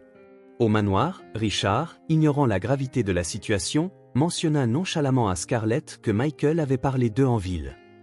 Il était au magasin de Jonathan. J'ai entendu dire qu'il a posé quelques questions. Rien de bien méchant, bien sûr, dit-il en lisant le journal. Scarlett, en entendant cela, fut sur le qui-vive. Michael essaie de nous exposer. Il pense qu'il peut ruiner ce que nous avons construit, pensa-t-elle, son expression se durcissant. Déterminée à agir, elle regarda Richard et déclara « S'il pense pouvoir s'immiscer dans nos vies, il se trompe lourdement. Je vais mettre un terme à tout ça avant qu'il n'ait la chance d'aller plus loin. » Alors que Scarlett planifiait ses prochaines actions, James, seul dans sa chambre, réfléchissait à tout ce qui s'était passé. Les paroles de Sophie résonnaient dans son esprit, et il commença à se demander s'il était manipulé par sa propre mère. Se sert-elle de mon amour pour eux contre moi? Et si Sophie avait raison depuis le début? Pensa-t-il alors que le conflit interne commençait à prendre de l'ampleur. Il savait qu'il devait faire un choix, mais la décision semblait impossible. Un jour passa. Le soleil était déjà haut lorsque Michael et Sophie arrivèrent à l'imposant manoir. La longue allée de pierre menant à l'entrée ressemblait à un couloir de jugement, où chaque pas devenait plus lourd. Michael, au volant de la vieille camionnette, tenait fermement le volant, mais son esprit était une tempête. Il savait que cette visite pourrait signifier le point de non-retour pour toute possibilité de réconciliation. Sophie, à ses côtés, fixait le manoir, essayant de rassembler son courage. « Nous faisons ce qu'il faut, papa. Nous devons exposer la vérité, peu importe la difficulté, » dit-elle, la voix légèrement tremblante. Michael hocha la tête, répondant fermement, « La vérité doit être dite, Sophie. Mais sois prête, ils se battront jusqu'au bout. » En se garant devant le manoir, ils furent accueillis par le regard curieux du personnel. Il y avait un flux inhabituel de voitures de luxe, indiquant qu'une réunion importante avait lieu. Michael et Sophie échangèrent un regard, réalisant qu'ils étaient arrivés au milieu de quelque chose. De la salle de conférence, Scarlett les aperçut à travers les vitres et son visage se durcit immédiatement. Elle se leva, avec un calme forcé, et se dirigea vers la porte tandis que Richard restait assis, visiblement mal à l'aise. « Mais que signifie cela ?» questionna Scarlett en ouvrant la porte avec un sourire froid et faussement cordial. « Vous n'êtes sûrement pas venu sans prévenir. » Michael la regarda droit dans les yeux, imperturbable. « Nous ne sommes pas là pour causer des ennuis, Scarlett. Nous sommes là pour résoudre les choses. Il est temps d'arrêter les mensonges, dit-il fermement, laissant Scarlett sans voix un instant. Sans attendre la permission, lui et Sophie entrèrent, interrompant la réunion des investisseurs. Tous les yeux se tournèrent vers eux, certains curieux, d'autres visiblement mal à l'aise. Richard se leva, ajustant sa veste, tandis que James, assis à côté de son père, regardait Michael et Sophie avec un mélange de confusion et d'inquiétude. « Michael, ce n'est pas le moment pour des discussions familiales », commença Richard, essayant de garder son sang-froid, mais Michael ne recula pas. « La vérité n'a jamais le bon moment, Richard. Mais il est peut-être déjà trop tard. » Michael commença à exposer les informations qu'il avait découvertes en ville. Il parla des dettes, des investissements ratés et des personnes qui avaient été lésées. Vous n'avez pas seulement trompé les autres, mais vous avez maintenu une fausse façade, manipulant votre entourage pour protéger vos mensonges, dit-il en regardant directement Richard. Le silence dans la pièce était absolu, rompu seulement par les chuchotements d'un ou deux investisseurs. Richard tenta d'intervenir, la voix chargée de lassitude. « Oui, c'est vrai que nous avons fait des erreurs, mais tout ce que nous avons fait, c'était pour protéger notre famille, pour assurer un avenir à James et Sophie. » Il essaya de faire appel à l'émotion, mais Michael secoua la tête, incrédule. « Et qui a protégé les familles que vous avez lésées? Qui a protégé les gens qui ont tout perdu à cause de vous ?» James, jusqu'alors silencieux, commença à faire le lien. Il se souvint des conversations tendues entre ses parents, des appels constants des créanciers, des tentatives de Scarlett de détourner l'attention. Pour la première fois, il réalisa qu'il y avait plus de vérité dans les paroles de Michael que dans les justifications de ses parents. « Mère, est-ce que c'est vrai? Avez-vous vraiment caché tout ça ?» demanda-t-il, la voix tremblante. Scarlett, réalisant qu'elle perdait le contrôle, explosa. « Bien sûr que nous avons fait ce qui était nécessaire. Tu crois que maintenir une famille comme la nôtre est facile? Des gens comme Michael ne comprendraient jamais ce que c'est de porter ce poids. » La tension atteignit son paroxysme lorsque Sophie, les yeux remplis de larmes, confronta directement Scarlett. « Vous avez utilisé James comme un bouclier pour cacher vos échecs. Vous avez toujours essayé de tout contrôler, mais maintenant, les masques tombent, dit-elle, la voix pleine d'émotion. Scarlett, acculée, contre-attaqua vicieusement. « Tu n'as jamais été assez bien pour cette famille, Sophie. Depuis le début, tu n'as apporté que le chaos et la honte. Et tout ça, c'est la faute de ton père. Il est la racine de tous les problèmes. » Les mots coupaient comme des couteaux, mais Sophie, au lieu de reculer, resta ferme. « Votre problème, c'est que vous n'avez jamais su ce qu'est le véritable amour. Vous êtes tellement obsédé par le statut et l'apparence que vous avez perdu ce qui compte vraiment. » James, secoué, se leva lentement, cherchant un équilibre au milieu du chaos. « J'ai besoin de temps. J'ai besoin de comprendre tout ça par moi-même, » dit-il, la voix pleine d'incertitude. Sophie le regarda, désespérée, mais ne dit rien. Elle savait que le presser à ce moment serait inutile. Il se dirigea vers la porte sans regarder en arrière, laissant la pièce dans un silence pesant. Scarlett, voyant son fils s'éloigner, perdit complètement le contrôle. « Michael, tu as détruit ma famille. Mais je vais t'anéantir, toi et tout ce que tu représentes, » dit-elle avec une froideur qui fit même frissonner Richard. Dehors, Sophie retrouva Michael, qui était parti juste après James. Elle était au bord de l'effondrement, mais Michael, toujours le roc de sa vie, la prit par les épaules. « Ma fille, je sais que cela semble être la fin, mais ce n'est pas le cas. Nous sommes plus forts que ça. Nous l'avons toujours été, » dit-il, la voix pleine de conviction. Sophie, les larmes coulant sur son visage, se contenta de hocher la tête, serrant fermement les mains de son père. Pendant ce temps, à l'intérieur du manoir, Scarlett regarda Richard, les yeux brûlants de rage. « Je ne laisserai pas Michael gagner. Peu importe ce que je dois faire, il va payer pour ça, » promit-elle, tandis que Richard, visiblement fatigué, marmonnait que tout cela était allé trop loin. Les jours qui suivirent la confrontation au manoir furent dévastateurs pour Scarlett et Richard. La nouvelle des dettes de la famille commença à circuler rapidement dans la grande ville, se propageant comme un feu incontrôlable. Les créanciers se mirent à faire pression sur Richard, exigeant les paiements en retard et menaçant de poursuites judiciaires si les dettes n'étaient pas réglées.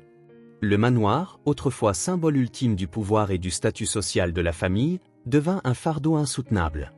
Sans alternative, Richard fut contraint de le mettre en vente, un acte qui résonna comme un aveu public de la ruine familiale. Il regarda le vaste jardin du manoir avec des yeux mélancoliques, comme s'il sentait déjà le vide que cette perte représenterait. Tout ce que nous avons construit, tout ce que nous avons maintenu si longtemps, s'effondre, pensa-t-il, les mains tremblantes, en examinant les papiers de vente. Pendant ce temps, Scarlett refusait d'accepter la réalité. Elle continuait d'organiser des dîners et des événements pour tenter de maintenir les apparences, mais les amis influents, désormais au courant de la situation, commencèrent à prendre leur distance. Certains évitaient ces invitations avec des excuses fragiles, tandis que d'autres ne se présentaient tout simplement pas. Lors d'un dîner particulièrement embarrassant, Scarlett tenta de convaincre un groupe d'investisseurs de les aider à se reconstruire, mais fut accueillie par des regards méfiants.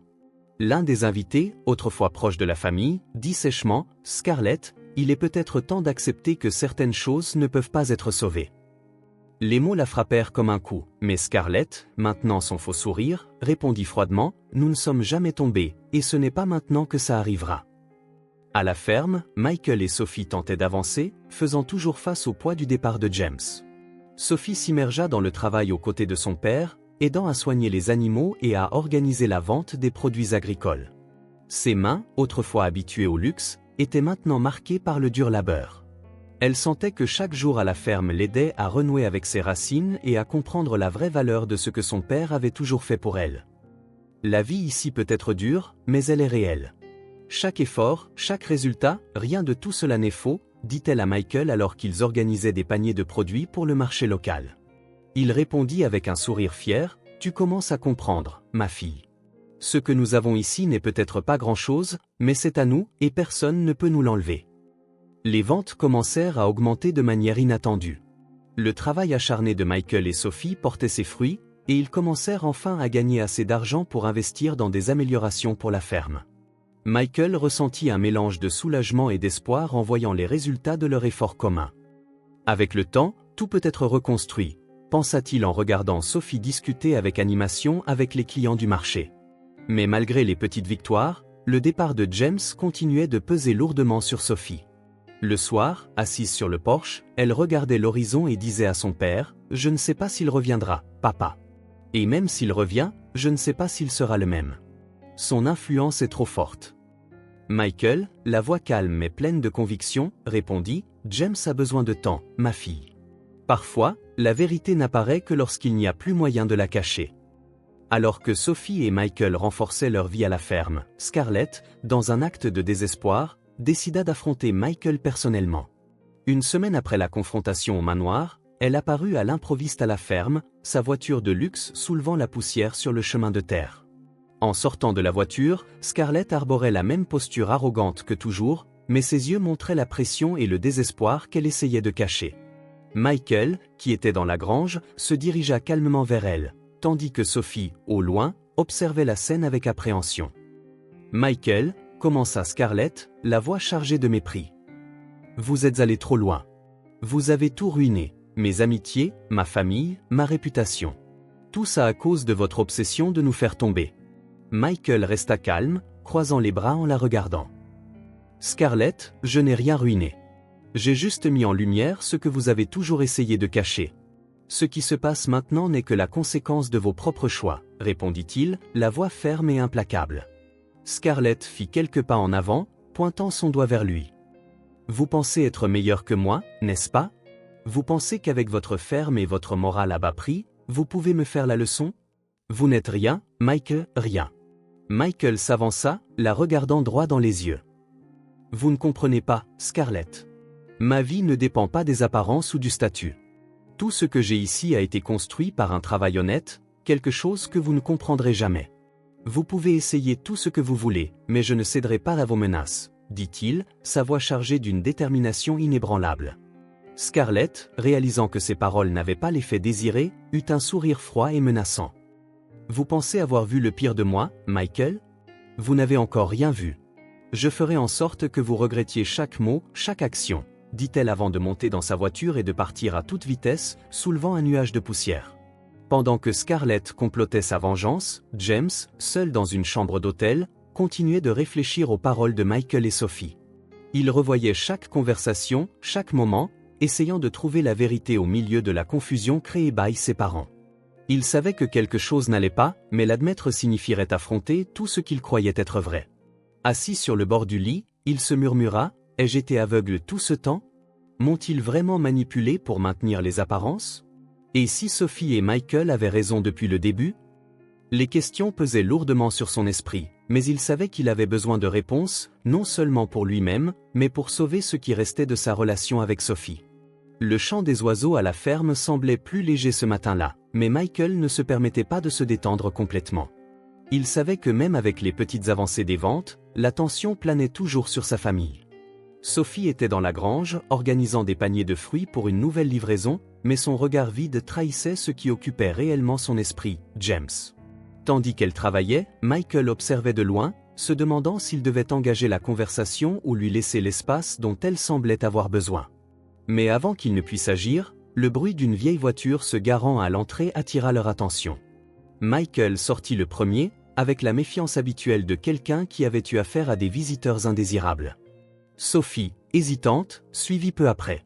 C'est alors qu'ils virent James sortir de la voiture, l'air fatigué mais déterminé. « James ?»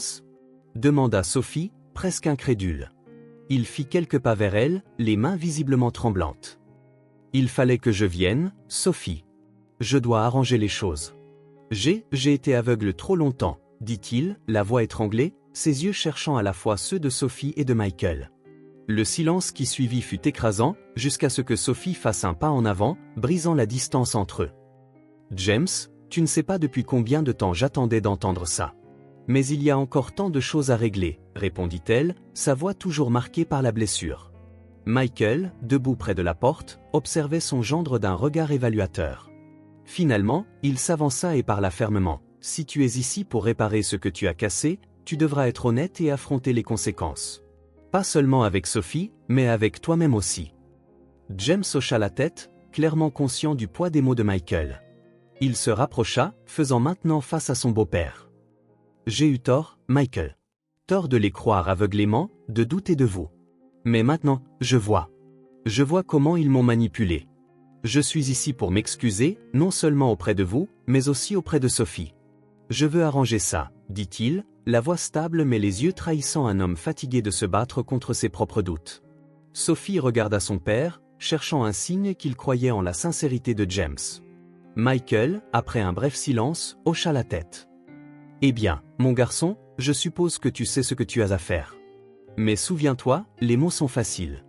Le plus difficile, c'est de maintenir les actions qui suivent. » Plus tard dans la journée, alors que Michael et Sophie reprenaient le travail à la ferme, James fit une demande inattendue. « Je dois retourner au manoir.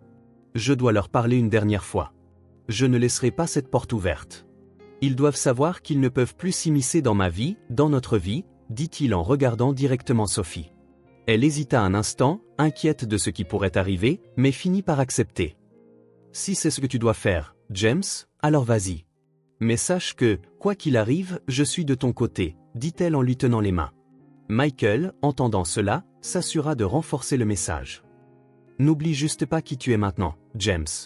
Ne les laisse pas te ramener dans l'obscurité. » Avec l'approbation réticente de Michael et Sophie, James partit pour le manoir. Le chemin lui parut plus long que jamais, chaque kilomètre ravivant des souvenirs confus de son enfance et de la pression constante d'être parfait aux yeux de ses parents. Quand il arriva enfin, il trouva le manoir dans un état de délabrement visible. Les meubles coûteux n'étaient plus là, les jardins semblaient négligés et l'atmosphère de pouvoir avait cédé la place à un sentiment de désespoir. Scarlett était dans le salon, entourée de cartons de déménagement, tandis que Richard feuilletait des papiers dans un fauteuil voisin. En voyant son fils, Scarlett se leva immédiatement, son visage alternant entre surprise et soulagement. « James, enfin! Je savais que tu ne nous abandonnerais pas, dit-elle avec un sourire qui n'atteignit pas ses yeux. James ne perdit pas de temps en formalités. « Je ne suis pas venu pour rester, mère. Je suis venu dire que c'est fini. Je ne vous permettrai plus de manipuler ma vie, dit-il avec une fermeté qui le surprit lui-même. Richard, entendant cela, mit les papiers de côté et soupira. « James, nous voulions seulement ce qu'il y a de mieux pour toi. Tout ce que nous avons fait, c'était pour le bien de la famille. » Tenta-t-il de se justifier, mais James secoua la tête. « Vous utilisez toujours cette excuse, père. Mais la vérité, c'est que vous ne protégiez personne d'autre que vous-même, répondit-il, la voix chargée d'émotion. Scarlett, incapable de contenir sa colère, l'interrompit. Et qui penses-tu être pour nous juger? Tout ce que nous avons, tout ce que nous sommes, a été construit avec des sacrifices. Tu ne comprends pas ce que signifie porter ce poids. James prit une profonde inspiration, essayant de rester calme. Mère, je comprends plus que tu ne le penses. Et c'est pourquoi je suis ici pour dire que ça suffit. Je ne vais pas vivre dans l'ombre de vos erreurs. Je ne vais pas vous laisser détruire ce que Sophie et moi construisons, dit-il en la regardant droit dans les yeux. Scarlett, dans un dernier acte de désespoir, tenta de changer de ton. James, pense à ce que tu dis. Pense à ce que tu abandonnes. Mais James ne fléchit pas. Je n'abandonne rien, mère. Je choisis d'être libre. Richard, qui était resté silencieux jusqu'alors, craqua finalement. James, je suis désolé pour tout. J'ai eu tort, mais ce n'était jamais mon intention de te faire du mal, dit-il, les larmes aux yeux. Mais Scarlett, incapable d'admettre la moindre faute, tourna le dos, refusant d'affronter la réalité. Si tu franchis cette porte, James, ne reviens jamais. Tu seras mort pour moi, dit-elle avec une froideur qui fit frissonner Richard. James la regarda un long moment, puis répondit calmement, si c'est ce que tu ressens, alors je suppose que c'est notre adieu. En quittant le manoir, James sentit un poids se lever de ses épaules. Pour la première fois, il savait qu'il était maître de sa propre vie. Il retourna à la ferme au crépuscule, où il trouva Michael et Sophie sur le porche, partageant un simple repas. En se joignant à eux, il ressentit une paix qu'il n'avait jamais connue auparavant. « Je suis de retour », dit-il en regardant Sophie avec un sourire sincère. Michael servit une assiette à son gendre et répondit « Bienvenue à la maison, James. Maintenant, il est temps de recommencer. » Les jours qui suivirent furent marqués par un sentiment renouvelé de détermination. Michael, Sophie et James travaillèrent ensemble à la ferme, et les ventes continuèrent de croître. La prospérité commençait à poindre, mais Michael savait qu'il y avait encore des ombres à l'horizon. Scarlett, seule dans le manoir en ruine, ne semblait pas du genre à abandonner si facilement. En regardant le champ au crépuscule, Michael se dit « L'important, c'est que nous soyons ensemble. Le reste, nous l'affronterons le moment venu. » La matinée était chargée d'un épais brouillard, comme si même le temps reflétait le poids de ce qui allait se passer. Dans le manoir désormais dépourvu de son éclat d'antan, Scarlett parcourait les couloirs d'un pas ferme, mais son expression trahissait son trouble intérieur. Les meubles recouverts de drap blanc et l'écho de ses pas sur les sols vides étaient un rappel cruel de la ruine imminente. Dehors, des officiers et des représentants des créanciers commençaient à arriver, garant leurs modestes voitures le long de l'entrée autrefois remplie de véhicules de luxe. Richard, les épaules voûtées et le visage vieilli par le stress, les accueillit à la grille. Il tenta de maintenir une attitude diplomate, mais sa voix vacilla en expliquant la situation. « S'il vous plaît, soyez prudent avec les objets personnels.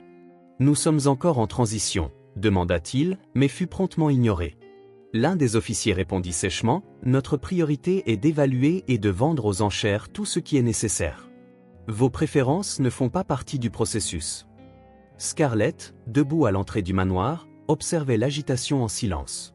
Elle tenait un collier de perles entre ses doigts, l'un des rares objets qui symbolisait encore le luxe qui lui échappait. Quand Richard s'approcha, elle ne put contenir sa colère. « C'est ta faute, Richard. Je t'avais dit que tes affaires risquées nous mèneraient au fond du gouffre. Si tu m'avais écouté depuis le début, rien de tout cela ne serait arrivé, lança-t-elle, son ton chargé de mépris. Richard, visiblement épuisé, leva la tête et la regarda fermement. « Ma faute, Scarlett ? Tu ne t'es jamais soucié des risques. Ce que tu voulais, c'était l'argent et le statut, sans te préoccuper d'où ils venaient, rétorqua-t-il, sa voix reflétant enfin des années de frustration accumulées. Alors que les officiers cataloguaient les biens, les voisins de la haute société commencèrent à apparaître discrètement, observant de loin. Certains chuchotaient entre eux, tandis que d'autres ne cachaient pas leur sourire satisfait en assistant à la chute de la famille qui les avait si souvent méprisés. Scarlett sentit leurs regards comme des poignards mais refusa de montrer la moindre vulnérabilité. « Ils peuvent regarder autant qu'ils veulent », pensa-t-elle en serrant les poings. « Je suis Scarlett et personne ne me verra faiblir. » Pourtant, au fond d'elle, l'humiliation rongeait sa façade. À l'intérieur du manoir, la situation ne faisait qu'empirer. Richard, essayant de négocier avec les officiers, recevait des réponses sèches et indifférentes. Il demanda de conserver au moins les meubles de la chambre principale, mais fut informé que tout serait vendu aux enchères pour couvrir les dettes. Monsieur, nous sommes ici pour récupérer des valeurs, pas pour préserver votre confort, dit l'un des officiers en marquant une armoire d'une étiquette de vente. Richard, vaincu, se tourna vers Scarlett, qui restait immobile, regardant par la fenêtre. Scarlett, nous devons garder notre sang-froid. Plus nous résisterons, pire ce sera, dit-il, essayant d'apaiser la tension. Mais Scarlett pivota sur ses talons, les yeux brûlants de rage. Le sang-froid? Tu penses que garder son sang-froid changera quoi que ce soit? Nous sommes ici parce que tu as échoué, Richard. Tu as tout détruit. Pour la première fois, Richard ne recula pas devant les paroles tranchantes de sa femme. J'ai peut-être eu tort, mais je ne porterai plus cette culpabilité seule. Tu n'es pas au-dessus de ça, Scarlett. Tout ce que tu as fait, c'est exiger plus, manipuler et rabaisser pendant que j'essayais de tout maintenir à flot. Eh bien, maintenant, c'est fini, dit-il, la voix stable malgré le tremblement de ses mains. Scarlett le fixa, stupéfaite, mais ne répondit pas. Pour la première fois, il semblait que ses mots n'avaient plus le même pouvoir sur lui. Dans l'après-midi, après que les officiers soient partis avec la liste des biens pour la vente aux enchères, Richard rassembla son courage pour faire une annonce difficile. Scarlett, j'ai trouvé un petit appartement en ville. Ce n'est pas grand, mais c'est ce que nous pouvons nous permettre pour l'instant. Nous pouvons recommencer, réorganiser nos vies, dit-il en essayant de paraître plein d'espoir. Mais Scarlett réagit avec un rire amer. Un appartement? C'est tout ce que tu as à offrir après tout ça? Je ne vais pas vivre dans un cagibi, Richard. Je ne vais pas m'abaisser davantage, dit-elle en croisant les bras avec dédain.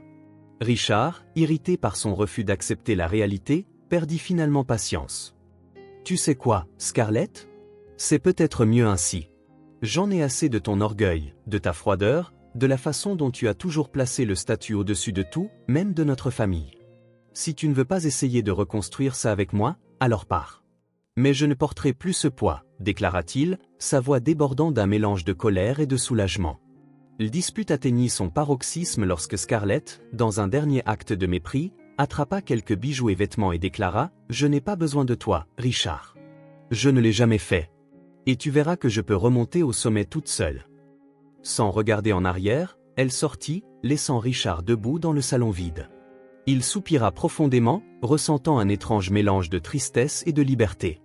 Pour la première fois depuis des années, il n'était plus sous le contrôle émotionnel de Scarlett.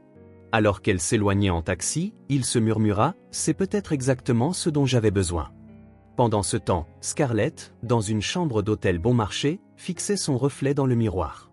La façade d'une femme puissante semblait intacte, mais à l'intérieur, elle était consumée par une rage qui grandissait à chaque minute.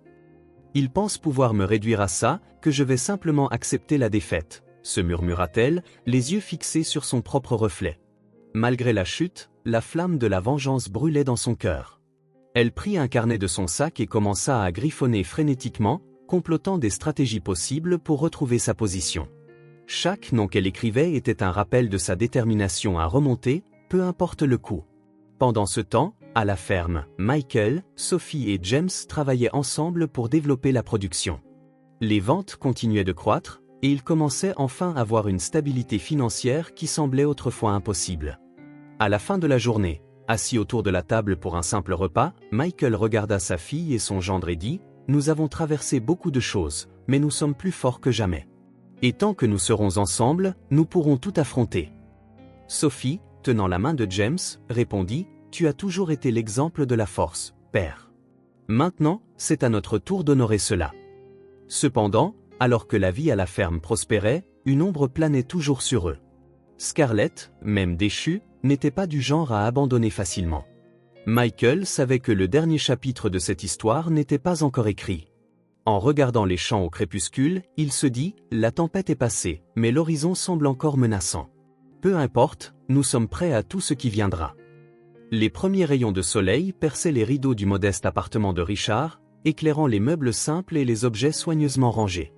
Il se leva tôt, comme il le faisait depuis quelques mois, et prépara un simple café tout en révisant mentalement les chiffres d'un rapport qu'il devait livrer au travail. La vie était désormais rythmée par la routine et l'honnêteté, un contraste saisissant avec les excès et les mensonges qui avaient marqué ses années aux côtés de Scarlett. Malgré les difficultés, Richard ressentait une tranquillité qu'il n'avait pas connue depuis longtemps. Je n'aurais jamais pensé qu'une chose aussi simple puisse apporter la paix, réfléchit-il en ajustant le nœud de sa cravate dans le miroir. Il n'avait plus à porter le poids des exigences de Scarlett, ni le besoin constant de maintenir une apparence impeccable pour plaire à la haute société. Pendant ce temps, Scarlett se réveillait dans une chambre d'hôtel bon marché. Le matelas inconfortable et l'odeur d'humidité étaient des rappels cruels de sa chute. Elle regarda la bourse où elle gardait les quelques bijoux restants, symbole de ce qui avait été autrefois sa vie de luxe. Le reflet dans le miroir révélait une femme vieillie, marquée par des nuits blanches et des jours de désespoir. « Ils ne m'abattront pas. Je ne suis pas ce qu'ils pensent », se murmura-t-elle en s'habillant de la seule tenue élégante qui lui restait. Scarlett refusait d'accepter que tout soit perdu. Elle élaborait des plans frénétiques, recherchant d'anciens contacts et réfléchissant à la manière de manipuler les gens pour remonter au sommet. Tout au long de la journée, Scarlett assista à des événements discrets et rendit visite à d'anciennes connaissances. Elle les abordait avec des sourires calculés et des promesses d'affaires lucratives, mais fut accueillie avec méfiance, pire, indifférence. Un couple l'ignora complètement en se croisant dans le salon d'un club, feignant de ne pas l'avoir vu. Une autre connaissance se contenta de marmonner quelque chose de poli avant de s'éloigner rapidement. Scarlett sentait le sol se dérober sous ses pieds à chaque rejet. La façade de supériorité qu'elle essayait de maintenir commençait à s'effriter. Ils me doivent autant que je leur dois. Tous ces ingrats oublient comment je les ai aidés à s'élever, pensa-t-elle en serrant les poings, essayant de garder son sang-froid. À la ferme, Michael et Sophie travaillaient côte à côte, emballant des caisses de fruits et légumes frais.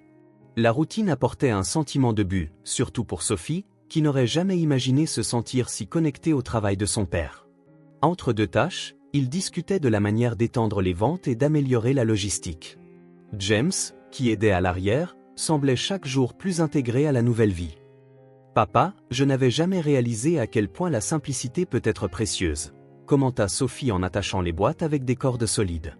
Michael sourit, fier de la transformation de sa fille. « C'est dans les petits pas que nous construisons quelque chose de grand, Sophie.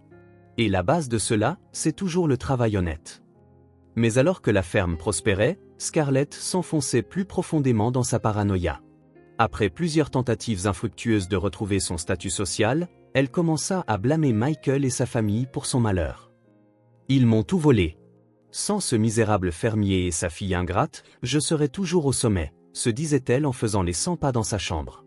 Son obsession grandissait de jour en jour, alimentée par l'humiliation d'être ignorée par ceux qui l'avaient autrefois vénérée. Déterminée à affronter Michael une fois de plus, Scarlett apparut à l'improviste à la ferme par un après-midi clair et chaud. Vêtue de vêtements élégants mais usés, elle arborait un air de supériorité forcée, essayant de dissimuler le désespoir qui débordait de ses yeux. Michael la vit s'approcher sur le chemin de terre et soupira profondément, anticipant déjà ce qui allait arriver. « Scarlett, que voulez-vous maintenant ?» demanda-t-il, gardant son calme mais ne cachant pas la lassitude dans sa voix. Scarlett, sans perdre de temps, répondit « Vous me devez quelque chose, Michael. Vous avez volé mon fils, ma réputation et tout ce que j'ai construit. J'exige que vous me dédommagiez. » Michael croisa les bras et la fixa longuement avant de répondre. « Scarlett, ne voyez-vous pas que tout ce que vous avez perdu est dû à vos propres choix ? Vous avez construit votre vie sur les apparences et les mensonges. Ce que vous vivez maintenant n'en est que la conséquence. » Furieuse, Scarlett fit un pas en avant, pointant son doigt vers lui. « Vous vous croyez à ce moment-là ?» Sophie sortit de la maison, attirée par les voix élevées. Voyant la mère de James affronter son père, elle ressentit un mélange d'indignation et de compassion. Se tenant à côté de Michael, Sophie éleva la voix. « Scarlett, il faut que ça cesse. Mon père ne vous doit rien. Vous avez perdu parce que vous n'avez jamais su valoriser autre chose que l'argent et le statut. Nous ne sommes pas responsables de vos choix. » Scarlett la regarda avec mépris mais réalisa qu'elle n'avait plus le contrôle sur cette famille. « Vous pensez que c'est fini ? Vous n'avez pas vu de quoi je suis capable, » dit-elle, les yeux brillants de colère, avant de se retourner et de repartir par le même chemin de terre. De retour en ville, Scarlett arriva à sa chambre d'hôtel d'un pas chancelant, l'esprit bouillonnant de haine et de frustration. Elle jeta son sac sur le lit et se regarda dans le miroir. La femme qui la fixait était une étrangère pour elle-même. « Si je ne peux pas remonter, alors je m'assurerai qu'il tombe avec moi, » murmura-t-elle, la voix chargée d'amertume. Le même jour, Richard, maintenant plus adapté à sa vie simple, décida de visiter le marché local où la ferme de Michael avait un stand. Il repéra Michael et Sophie organisant les produits, d'un pas hésitant, s'approcha d'eux. Mike, Sophie, je voulais juste m'excuser pour tout. Je sais que j'ai fait beaucoup d'erreurs, mais j'essaie de changer. J'espère qu'un jour, je pourrai regagner votre respect et celui de James, dit-il, la voix étranglée. Michael, toujours prêt à pardonner, lui tendit la main pour une poignée de main ferme. Richard, vous êtes le bienvenu à la ferme. Venez nous rendre visite un jour. James y travaille dur, et je pense qu'il aimerait vous voir. Alors que Richard retournait à son petit appartement, un sentiment d'espoir commença à naître dans son cœur. Mais dans une chambre d'hôtel sombre et solitaire, Scarlett complotait ses prochains coups, déterminée à transformer sa douleur en vengeance.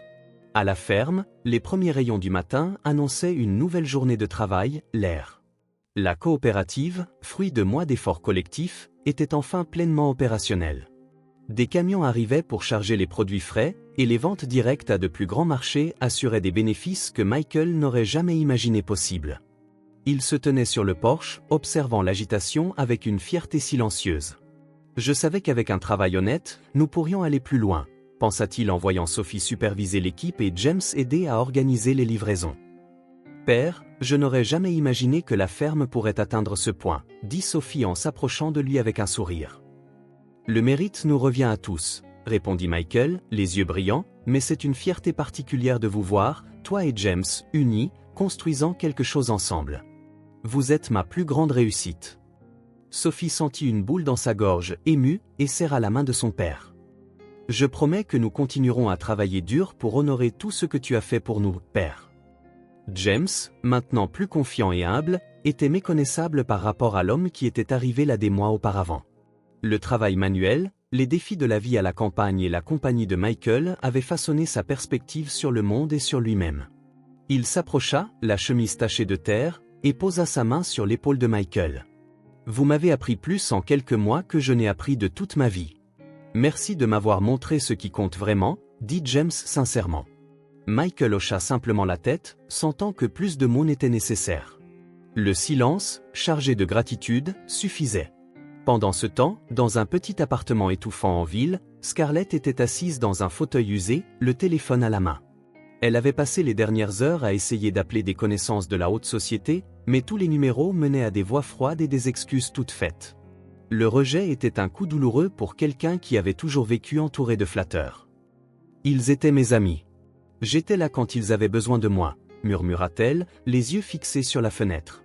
Mais la vérité était inéluctable. Sans l'argent et le statut qu'elle avait autrefois, elle n'était rien pour eux. Désespérée, Scarlett décida de se rendre à la banque pour essayer de renégocier les dettes restantes. Vêtue d'une tenue qui avait été élégante mais qui portait maintenant l'usure du temps, elle affronta les regards apitoyés et dédaigneux des employés. Assise devant le directeur, elle entendit les mots qu'elle redoutait. « Madame Scarlett, il n'y a plus d'alternative. Les garanties ont été exécutées et vos biens seront confisqués. Nous ne pouvons plus rien faire. » L'humiliation était complète. Scarlett quitta la banque d'un pas chancelant, comme si chaque mot lui avait arraché un morceau de son âme. Le même jour, de retour à la ferme, Richard apparut sans prévenir. Il fut accueilli avec prudence par Michael, qui le regarda sortir de sa voiture avec une expression sincère de remords. « Mike, Sophie, James, je suis venu m'excuser, » dit-il, la voix étranglée.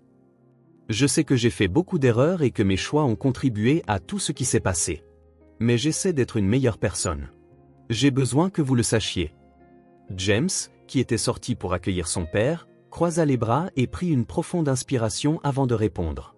Papa, je veux croire que tu as changé, mais cela prendra du temps. Ce n'est pas quelque chose qui se règle avec des mots. Richard hocha la tête, comprenant le poids de ses paroles. J'accepte cela, mon fils. Et je veux que tu saches que j'ai essayé d'aider ta mère, mais elle m'a complètement repoussé. Scarlett, elle ne peut pas admettre ses propres erreurs, et cela la détruit. Je ne sais pas ce que je peux faire de plus pour elle. Michael, toujours ferme dans sa compassion, posa sa main sur l'épaule de Richard. Le pardon est un long chemin, Richard. Mais tu as fait le premier pas. Maintenant, le reste dépend de toi. Dans le petit appartement silencieux, Scarlett fixait la fenêtre comme si elle cherchait des réponses dans le vide. La vie qu'elle avait connue s'était transformée en un cauchemar dont elle ne pouvait s'échapper.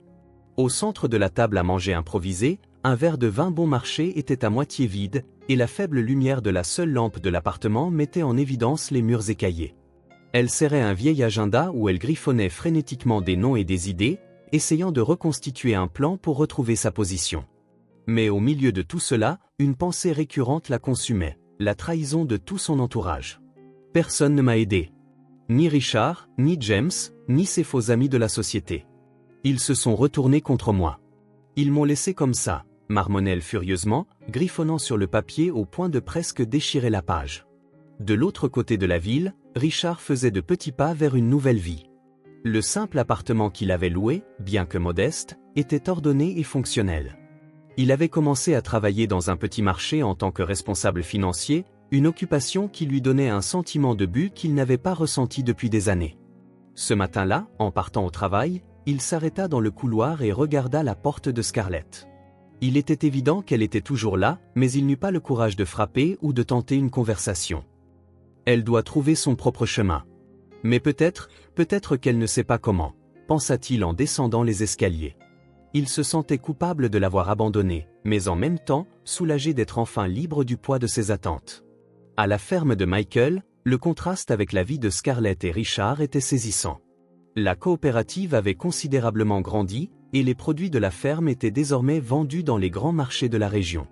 Cependant, le travail acharné continuait, et Michael était dans le champ, récoltant des fruits aux côtés de James et Sophie. Le soleil était brûlant, mais le son des rires et l'harmonie entre eux rendaient le travail plus léger. Sophie, le visage en sueur et les cheveux attachés, regarda son père et sourit.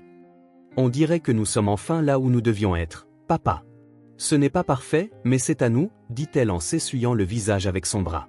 Michael hocha la tête, laissant échapper un soupir. « La vie n'a jamais été facile, ma fille. Mais ce qui compte, c'est la façon dont nous y faisons face. Et ici, ensemble, je sais que nous faisons de notre mieux. » Il regarda James, qui portait un panier plein de fruits et semblait chaque jour plus à l'aise avec la vie à la campagne. « Et toi, James, que penses-tu de tout ça? La grande ville te manque-t-elle encore ? » James sourit en ajustant son chapeau pour se protéger du soleil. « Pour être honnête, certaines choses me manquent, mais rien de tout cela ne se compare à la paix que j'ai trouvée ici. Je n'aurais jamais imaginé pouvoir être si heureux les mains dans la terre. » Tandis qu'il travaillait, Scarlett errait dans les rues de la ville, d'un pas pressé et le regard perdu. Elle entrait et sortait des boutiques et des bureaux, essayant de vendre ses bijoux et autres objets de valeur sentimentale qui lui restaient. Cependant, la valeur offerte pour chaque article était humiliante. « Ces pièces sont rares, vous n'avez aucune idée de leur coût », s'exclama-t-elle à un bijoutier qui se contenta de hausser les épaules et de répondre « Aujourd'hui, elles ne valent plus autant. » Le son sec du tiroir-caisse se fermant semblait résonner dans son esprit. Scarlett quitta la boutique le souffle court, sentant le poids du désespoir augmenter. « Il ne me respecte plus. Tout le monde me traite comme une moins que rien, » pensa-t-elle en essuyant une larme qui glissait sur son visage. Toujours cette semaine-là, à la ferme, l'ambiance était à l'accomplissement. La nouvelle récolte avait donné une production record, et la coopérative s'étendait pour inclure d'autres fermes de la région. Sophie, excitée, finalisait les plans d'un événement d'inauguration où elle présenterait les nouveaux produits et la philosophie de travail de la coopérative. Michael observait tout avec fierté, mais aussi avec une légère inquiétude. « Sophie, tu fais du très bon travail. Mais n'oublie pas que le succès s'accompagne de défis. Nous devons être prêts à ce qui peut arriver, » dit-il d'un ton prudent. Mais même au milieu de la tranquillité de la ferme, une ombre invisible semblait planer, comme un avertissement que la paix nouvellement acquise ne serait pas complètement sûre. Scarlett, dans son petit appartement, griffonnait frénétiquement sur les pages d'un carnet usé qu'elle transportait depuis l'époque où sa vie était encore remplie de luxe et d'ostentation. Les lignes tortueuses et les dessins inachevés qu'elle faisait semblaient plus le reflet de son esprit chaotique que d'un plan concret. La faible lumière de la lampe vacillait sur le papier tandis que sa main fébrile écrivait des mots déconnectés qu'elle seule comprenait. « Ils pensent pouvoir m'effacer. Ils pensent pouvoir avancer sans que j'en fasse partie. Mais ils ont tort. Ils ne peuvent pas m'ignorer, » murmura-t-elle entre ses dents serrées, sa voix chargée de colère et d'amertume. Les yeux de Scarlett, autrefois vibrants et pleins de supériorité, avaient maintenant une lueur fiévreuse, comme quelqu'un qui a tout perdu mais qui conserve encore une étincelle d'obsession à laquelle s'accrocher. Elle se pencha sur le carnet, comme si chaque mot écrit était une promesse, une dette émotionnelle qui exigeait d'être perçue. « Mike, Sophie, James. Ils ne comprennent pas ce que signifie me sous-estimer.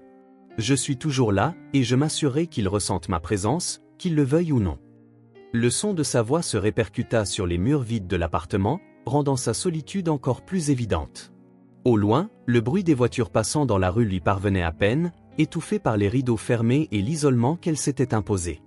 Scarlett n'avait personne pour écouter ses lamentations ou ses promesses de vengeance, mais cela ne semblait pas avoir d'importance.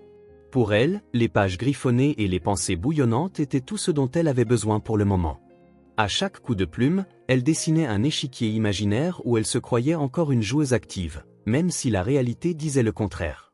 Ils ne s'en tireront pas si facilement, chuchota-t-elle en refermant le carnet d'un geste sec, comme pour sceller le sort de ceux qu'elle blâmait. Bien que Scarlett fût physiquement seule, sa détermination brûlait intensément, comme une flamme qui refusait de s'éteindre même au milieu du vide qu'était devenu sa vie. Pour elle, le chaos n'était pas terminé, ce n'était qu'une question de temps avant qu'elle ne fasse son prochain coup. Elle ne savait pas que la famille était plus unie que jamais, et que peu importe ses efforts, le bien finirait toujours par l'emporter. De retour à la ferme, les lumières du petit dîner familial brillaient comme des phares d'espoir dans l'obscurité de la nuit. Michael entra dans la maison, sentant l'odeur réconfortante de la nourriture et la chaleur des voix de ceux qu'il aimait le plus.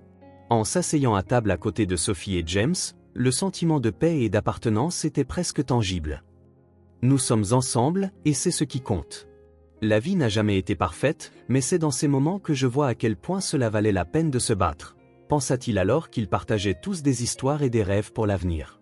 Dehors, le champ silencieux s'étendait à l'infini, comme une promesse que même après tant de tempêtes, la vie continuerait à fleurir. L'histoire de Michael et Sophie vous a plu? Alors, abonnez-vous à la chaîne, laissez votre like et découvrez la prochaine histoire qui vous attend ici à l'écran. On se retrouve là-bas.